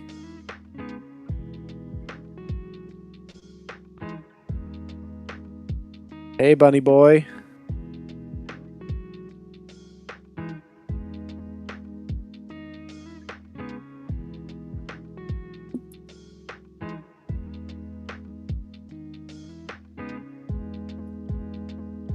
All right.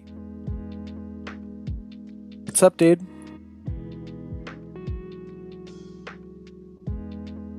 I think here's our head crab stuck to the screen.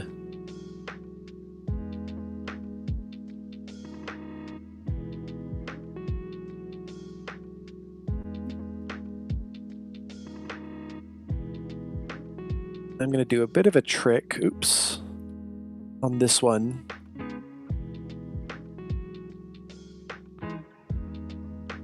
Because I do want to make it look like he's stuck to the screen.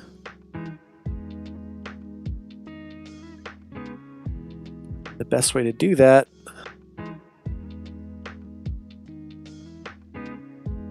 is some kind of darker layer up here.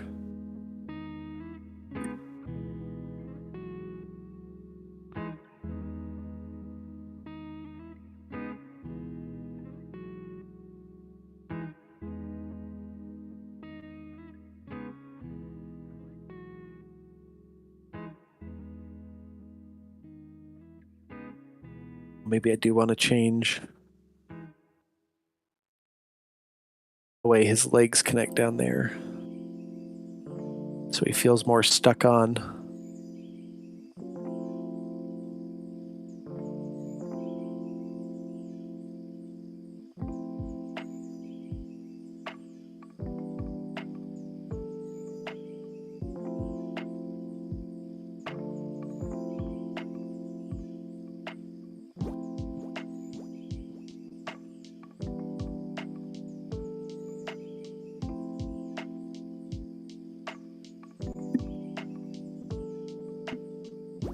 Get my top black layer on here so we're not screwing with that too much.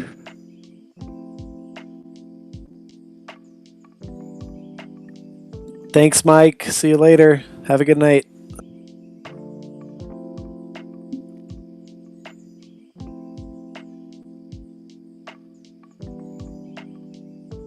Okay, that's kind of working.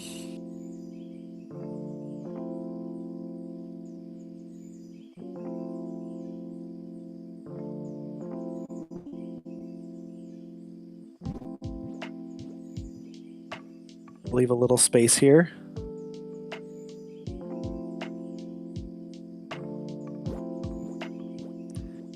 And you know what I could also do to really sell this is do like a broken screen effect.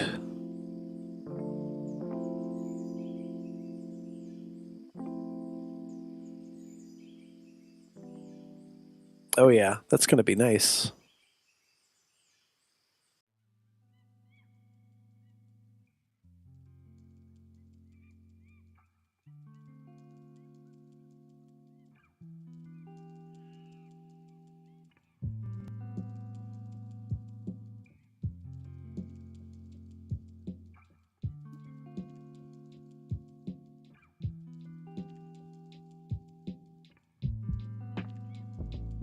Bunny boy, what are you drawing?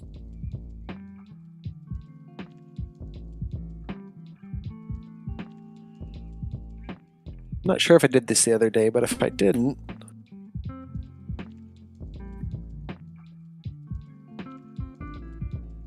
Oh, all right, sick. Shout out Bunny Boy. Bunny Boy is a PNG tuber with the very funny clips. Gotta catch one of your streams someday. Just hasn't been. Our schedules have not aligned yet. I really like watching your clips. That one game looks awesome. The one that's like Saw meets Mario Party. I want to try that out for myself.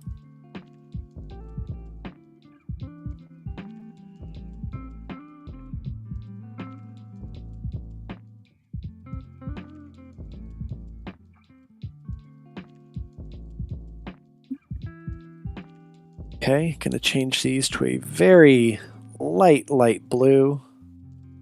So I think that'll look more like broken glass on the screen.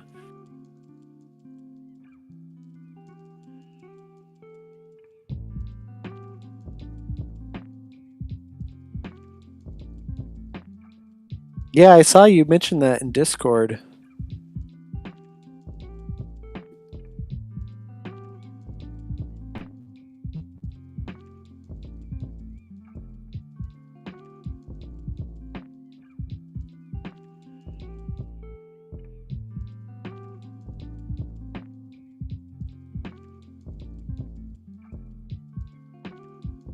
All right, so I'm getting a little overshoot when he hits the screen.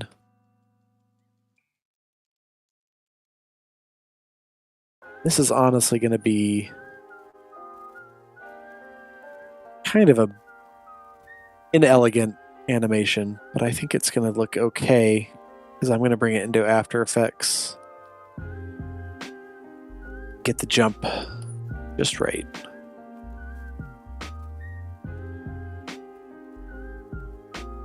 Hopefully get him a few jump scares.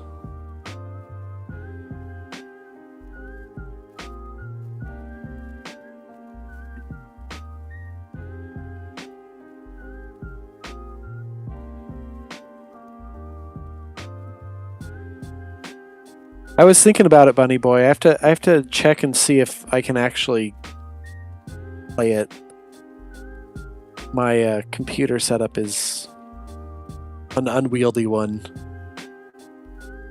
So actually, when we play games, they are not running off of the computer I'm using right now. They're running off King Cockroach's PC or a console, depending on what we're playing.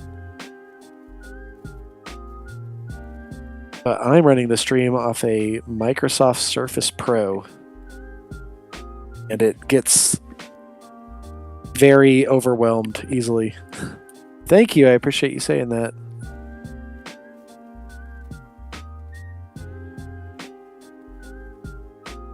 I think it'll pay off when we debut this on stream.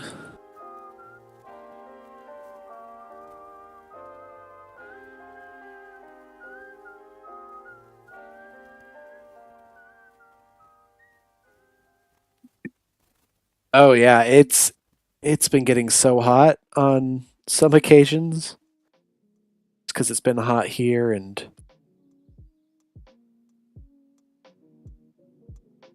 it's had some bad days for sure.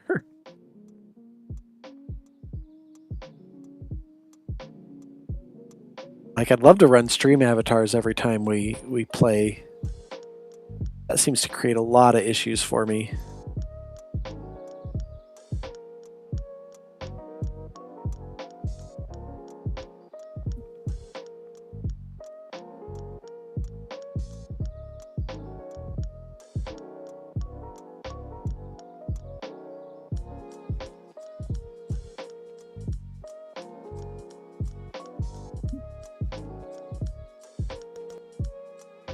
Okay, so real basic, but that's just a what you would call an impact frame or an overshoot. That's when he first slams into the screen. Normally I'd do a few more, but I am trying to embrace letting this just be a bit more limited in scope than I originally intended. So I think as long as it sells the idea, it's effective.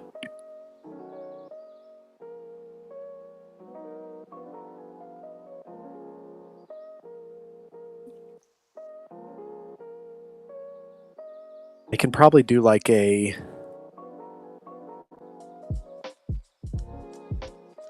definitely needs like a cycle for his mouth here.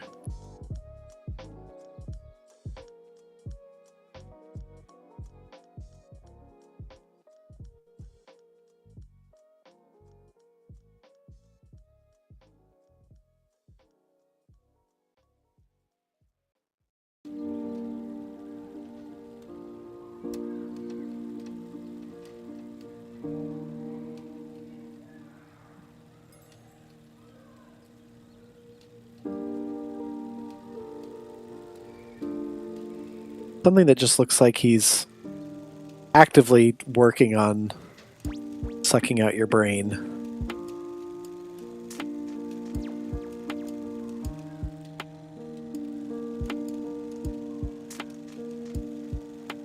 It's a bit messy because of the way I did that transparency layer.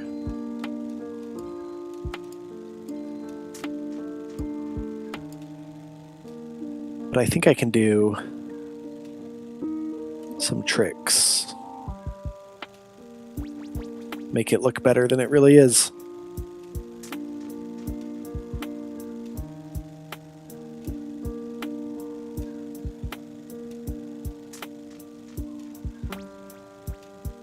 Like for instance,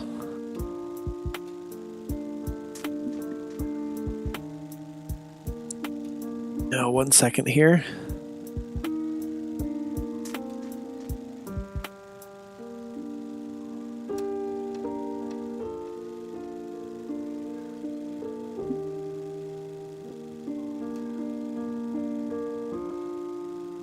So I'm just going to grab this and do a little squash and stretch so that we have this more constricted moment. And then that's its open moment. I think that alone is going to be enough to make it look like it's got a little force behind it. So when it actually moves, it's going to do like this. So actually, now that I say that, it needs a relaxed, like just a pose where the muscle's relaxing a little bit.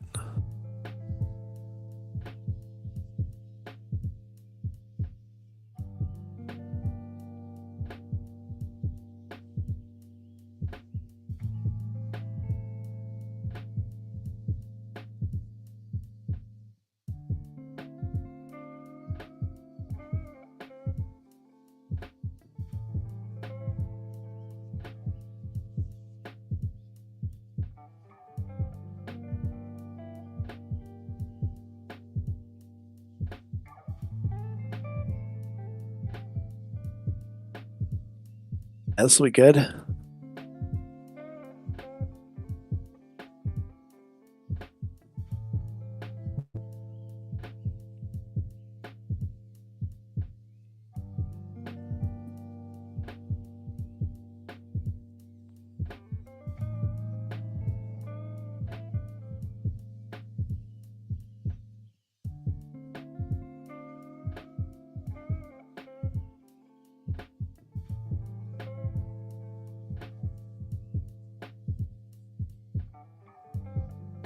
Yeah, it's going to be nice and gross. I'll get that timed right. It's going to look real nice.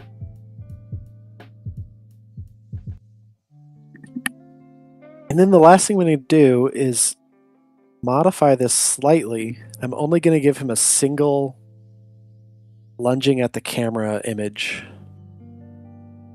And then I'm going to actually animate that in After Effects. So I feel like it doesn't need to be too crazy different.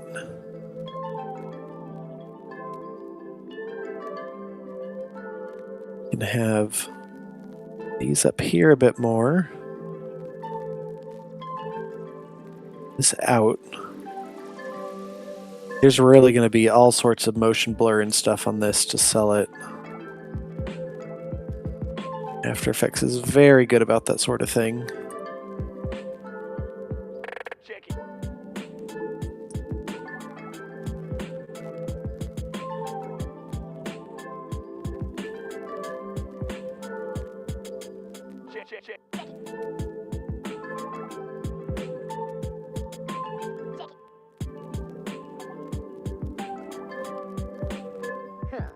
And then let's get I'm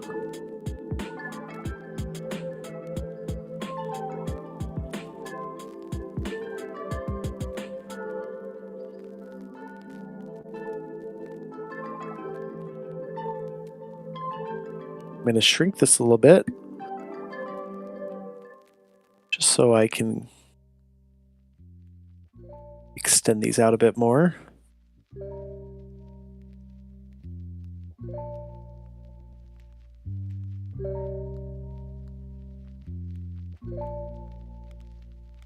And then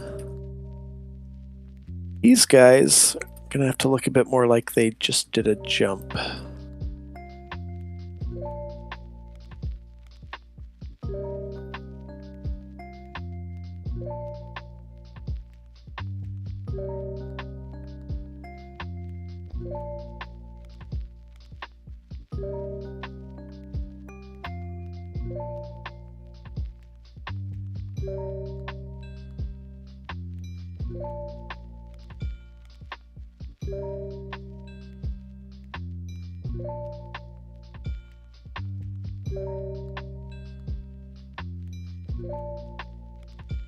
I don't know, I think this is okay here.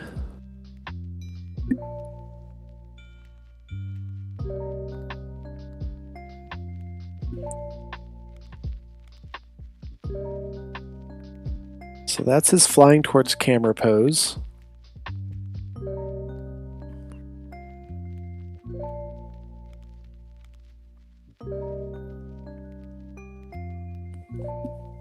And one more trick I think I can do is get some kind of like splat. Gotta get like that good head crab saliva on the screen.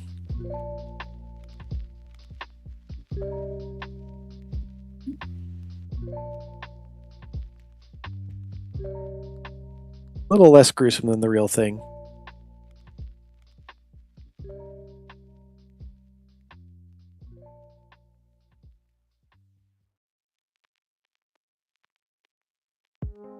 Crab goo. This is always the fun stuff to animate too.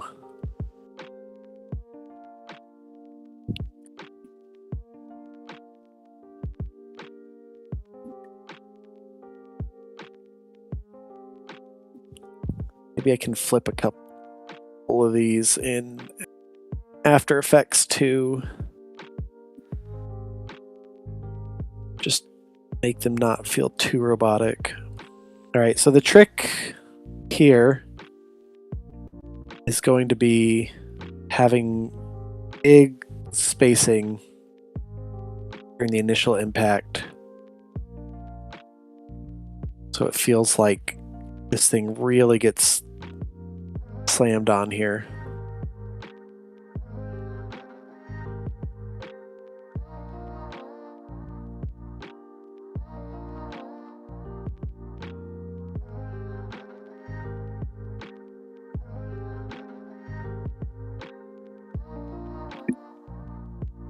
So that's our second frame of crab goo. And I don't want it to go too crazy, so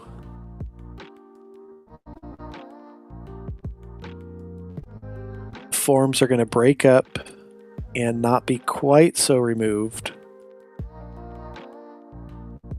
from where they were before.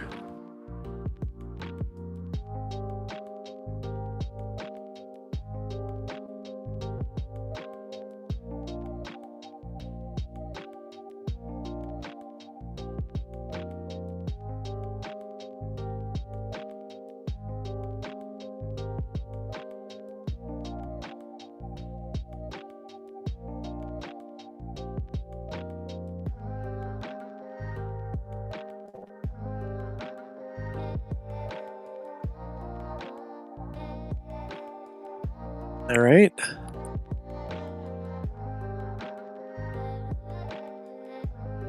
Let's get a bit of a drop on here too.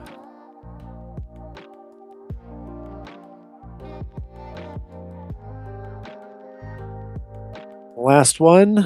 If I did this right, I think this will be very satisfying to watch.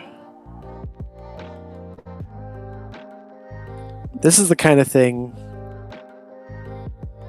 because I've always sort of done my own work, which means I'm the one who has to draw all the crazy ideas I have. Which is a good way to make yourself question if your ideas really need to be as complicated as they are. But this kind of stuff, it's like just splattery goo, also like hair, capes, are all awesome ways to add a lot of movement that is relatively quick to draw. All right.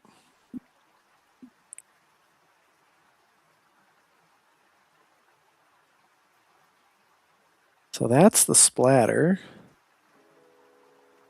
I'll move fast. Part of me worries that I'm going to make everything smaller on this final pose. You really want it to just sort of disappear.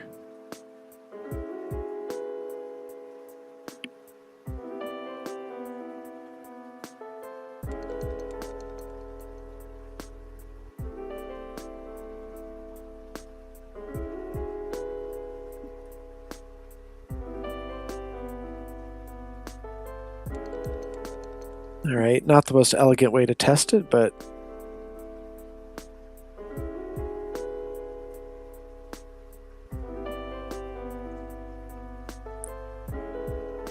yeah, that works. I'll probably have that stuff play on a ones or something so it goes even faster.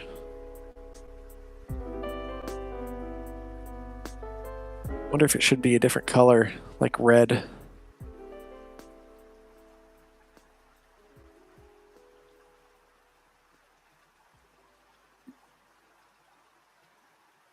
Let's give it a red. Very like arcadey, I think. It's like the first person, what do you call that? On-rail shooter version of Half-Life. And have that bright red blood to let you know that you took damage.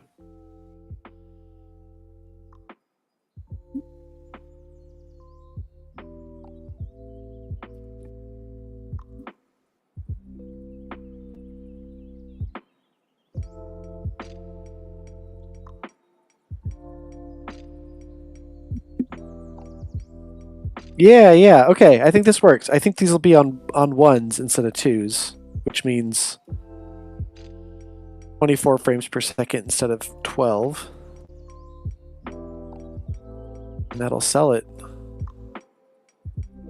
Oh, actually, I hate that. All right, we're sticking to twos. Maybe what I can do...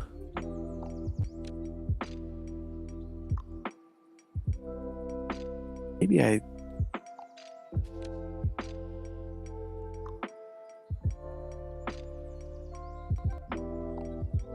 we do this. Oh yeah, way better. All right. Less is more. High tops 5. Thank you. I appreciate it. So we're going to leave it like that. And then he's got this sucking animation. It should look pretty cool.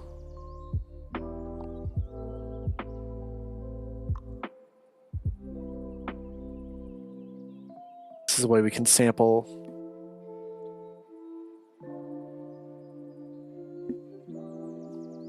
Okay, holding too long on that. Ultimately, I'm going to take this stuff into EasyGIF, which is a website. It's been the easiest way for me to export GIFs.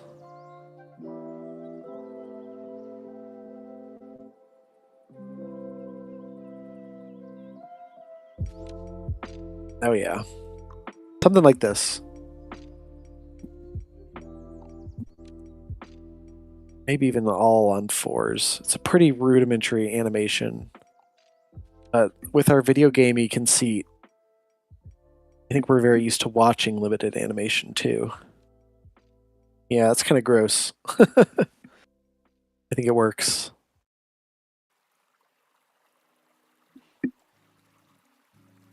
And then for it to come off screen, I'm probably just going to have it fade.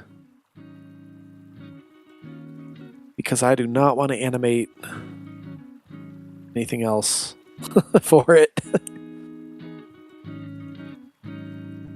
And I think since people liked the crowbar idea, and this animation will be relatively quick. Let's get a crowbar in here.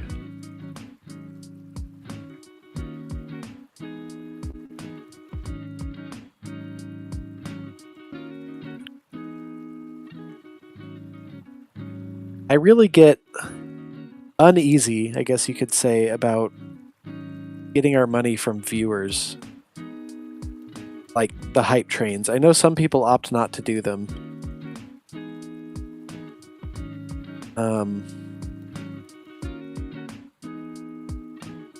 And I think if I could, I would have, you know, a sponsor paying for the show. But I also feel like having it be directly funded by the people who watch it is what makes this good. We're not going to have to sell out for anyone. And I'm trying to keep it all completely, what's the word? Free of pressure. Like, you can watch the show without paying, and you'll get as much out of it as someone who's giving us money. Crowbar, Half-Life.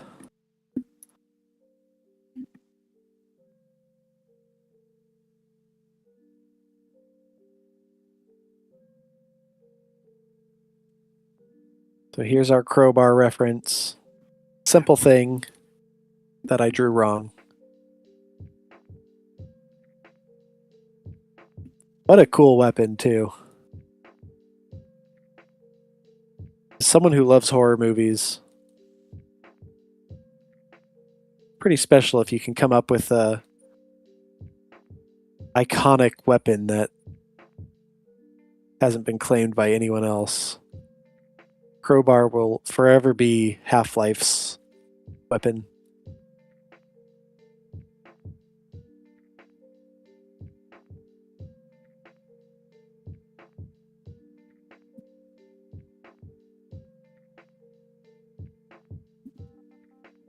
Big Sleep, I appreciate you saying it.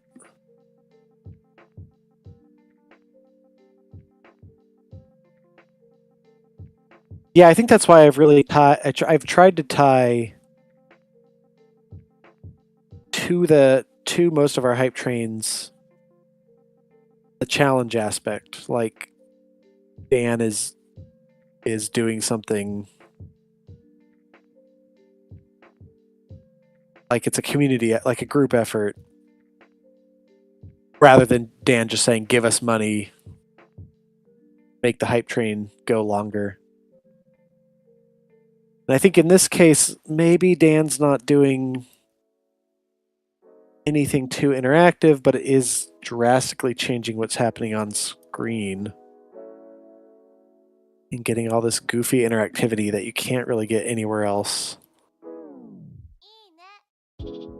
That's, of course, something I'm going to have to really be testing on the fly, and that makes me nervous too.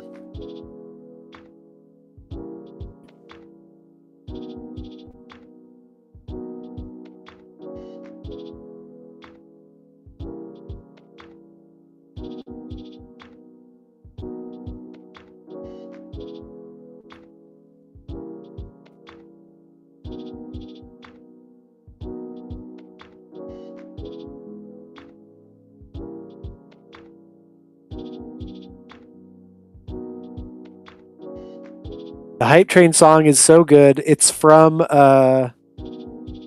Pac-Man Champion Arcade Deluxe DX. It was a very popular like Xbox download game. And the music in it is so good. I mean, the game itself is very fun. So I did steal it. The tricky thing is when I add music, sometimes the game's music really interferes with whatever music we have, like the gamer intern we introduced. A lot of I gave her a theme song, and then she'd come out and there'd already be a song playing, and it would just sort of sound like chaos. And I'm not smart enough yet to figure out how to mute the game's music.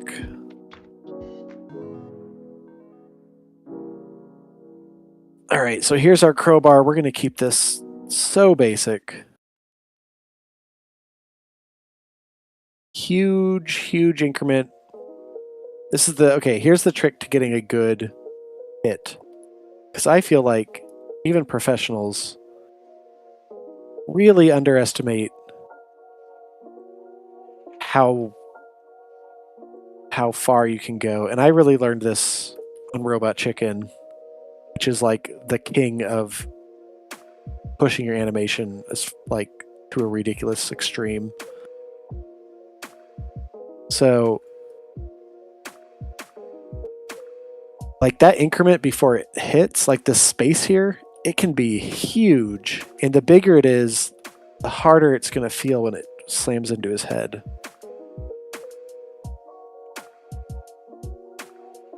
So there's our arc. Should have done a little bit more planning.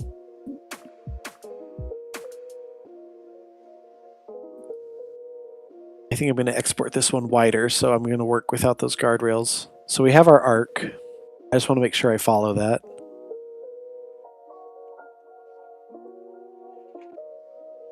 Get a nice starting point, a smaller swing forward, and then for this moment where it hits on the head, just like huge. And then it'll bounce off. I think a crowbar would be a really fun one to do like under 10 bits. Like I would love to have a way where people can participate in this hype train theming without spending too much money. And I would do something with channel points, except I don't know how to turn channel points on and off on the fly like I do with alerts. And so in the same way that we have this really big hit here, I'm going to do a really big bounce back. That's going to pop over the arc, because that's going to make it feel like there was a whole lot of force going against this crowbar. And then A lot of people would, I think, want to do some squash and stretch on this.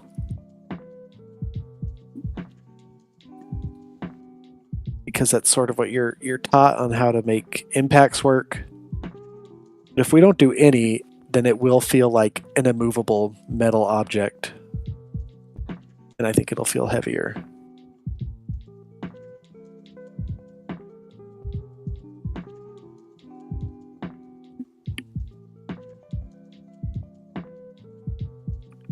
And then because I don't really have the wherewithal to the knowledge to make this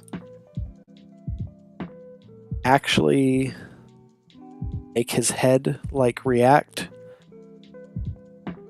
we're just gonna have to give it,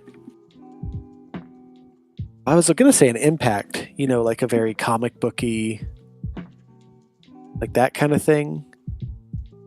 But if we're whacking the head crab, and I kind of want to know head crab blood color.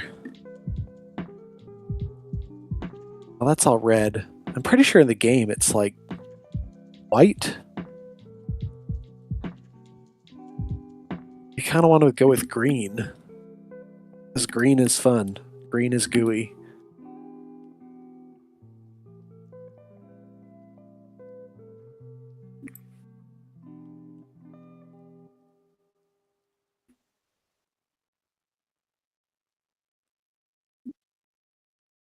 I don't know. Is anyone have thoughts? Green goo or like a comic booky impact? What's funnier? Maybe the impact, because I want it to feel like, as much as I like green goo, it should feel like it hurts him more than it hurts the head crab, I think. Oh, thanks, Big Sleep. We do this same technique on the Beavis and Butthead reboot all the time, and it looks really good. It just really sells the pain. I think in the moment you don't think about it. Like there's no question that this is not real.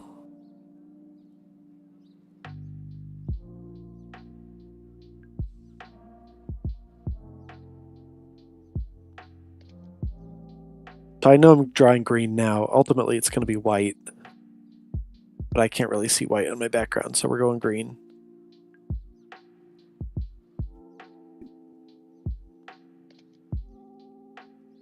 And I'm going to go a bit bigger the direction that the impact's coming from.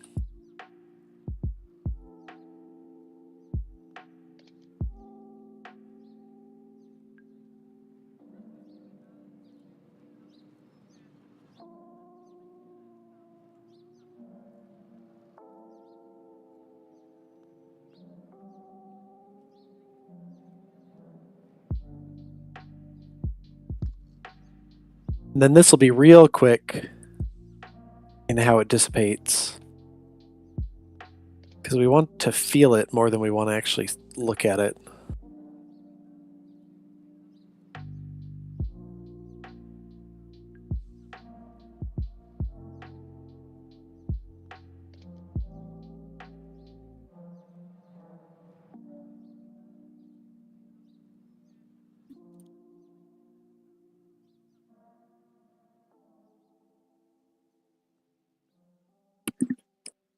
This one's definitely going to be serviced by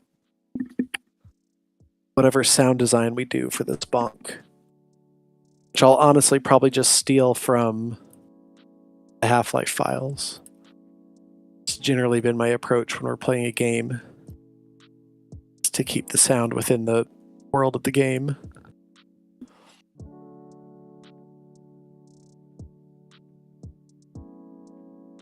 All right, and then I think one more very small one to close us out.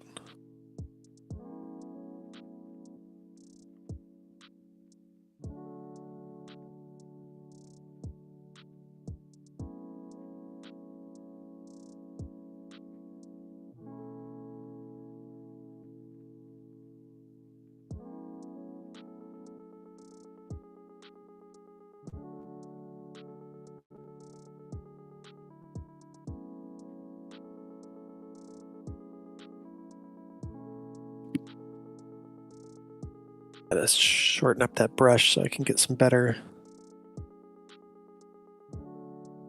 points on these.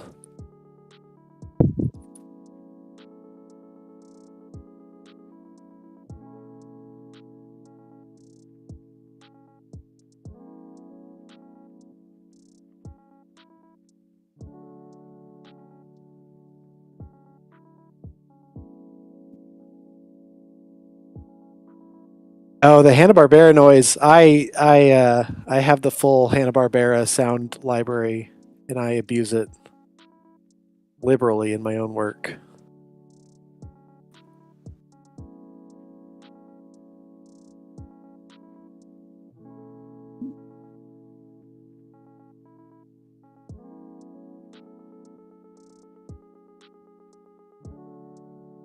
The one that's like the sound of the coconuts falling on the head.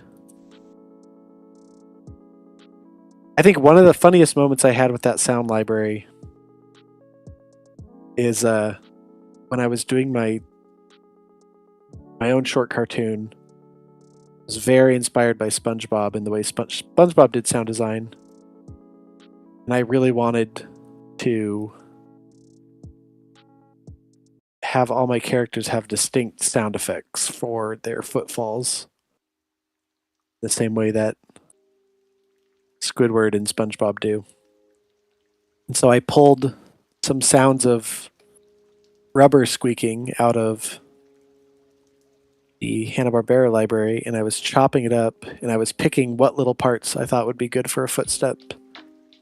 And then I played it back, and I realized that I had literally, without meaning to, isolated the exact same parts of the sound that they had used for SpongeBob's walking sound effects. So I don't really think that was anything special I did. I think that was just maybe that sound was so deeply embedded into my brain that I recreated it on accident. So I had to change it, but I felt proud of myself that I had done that. That's not to get all animation nerd. Pretty sure that guy's name is Jeff Bennett. He did Rocco and he did SpongeBob. Really heavy on like the loud, annoying sounds, which some people hate, but I love.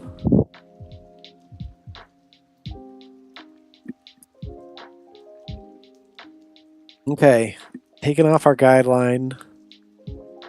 I'm going to leave this green just so we can actually see it and know if it works.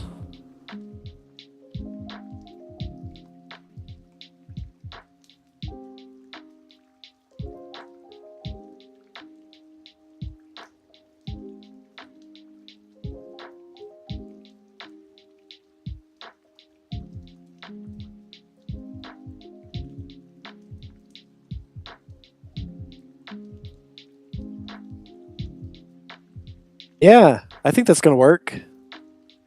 I think what we could do to really sell it, and this will be hard to see in this program, but give ourselves some smear frames. Personally, I like to use the color of the object to smear.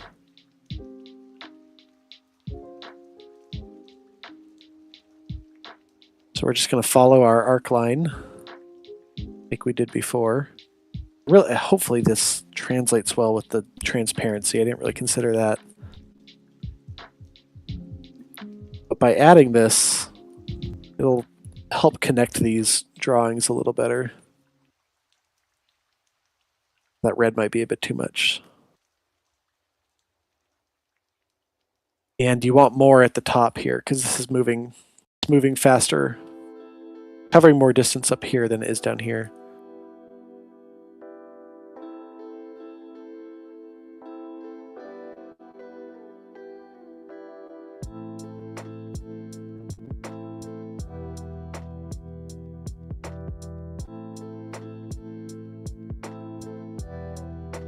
Oh yeah, that looks good. I really hope that works with the transparency. We're gonna find out. Griff, Rocco is my favorite cartoon of all time. It's the best. I've got a whole little Rocco shrine here in my office. All right, so I'm gonna go ahead and make this white.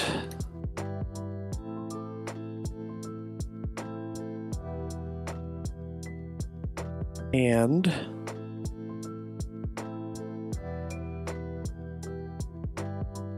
there's not really a good way to show you the animation we did today.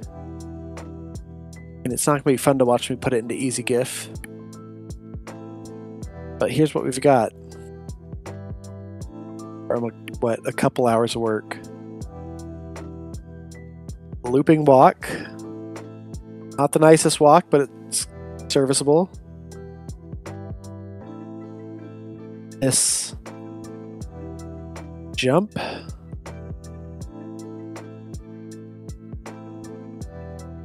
And I'm going to extend the jump at the beginning in After Effects. There's some broken glass here where the claws go in. I'll add some sound design for that. It'll be nice. And then once it's on its head, I have this disgusting sucking loop. And finally, our crowbar.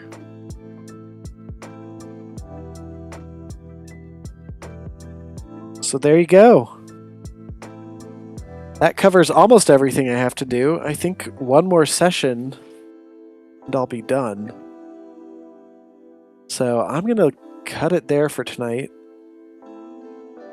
because it's late and I need to not stare at the computer right before bed. But thanks again for hanging out. I appreciate it. It was nice chilling with you guys. Got a good crowd here. Oh, thanks, High Tops. Yeah, it looks pretty nice, the crowbar. It's a really nice, easy one. Yeah, I appreciate, I've had such good mentors with animation. I did not go to school for animation. But I did a lot of stuff on my own and then ended up working with a lot of people who taught me. And so I always like to pass it on. Try to democratize the art form a bit.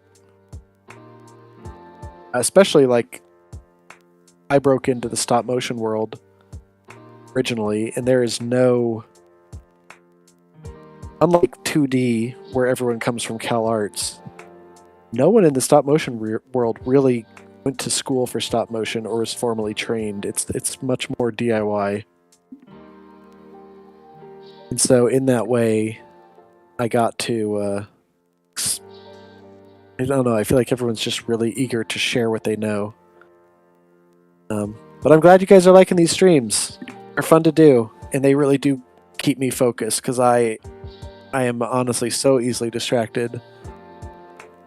The one thing I wish I could do is listen to some different music while we streamed, but maybe I can find something good. Something I like, maybe even some video game music. Alright guys, thanks a lot. I appreciate you hanging out. Have a good night. I don't know if I'll do another one of these streams because I'm just going to be doing some real technical stuff on OBS. And I'm frankly terrified about accidentally showing something I shouldn't in terms of security. So... Oh, there's a way to... Okay, that is interesting, High Tops. I'm going to look into that. Because it's the VOD is the thing I'm worried about. During the live stream, I play anything. Big Sleep, I'll take a custom song too. That would be fine.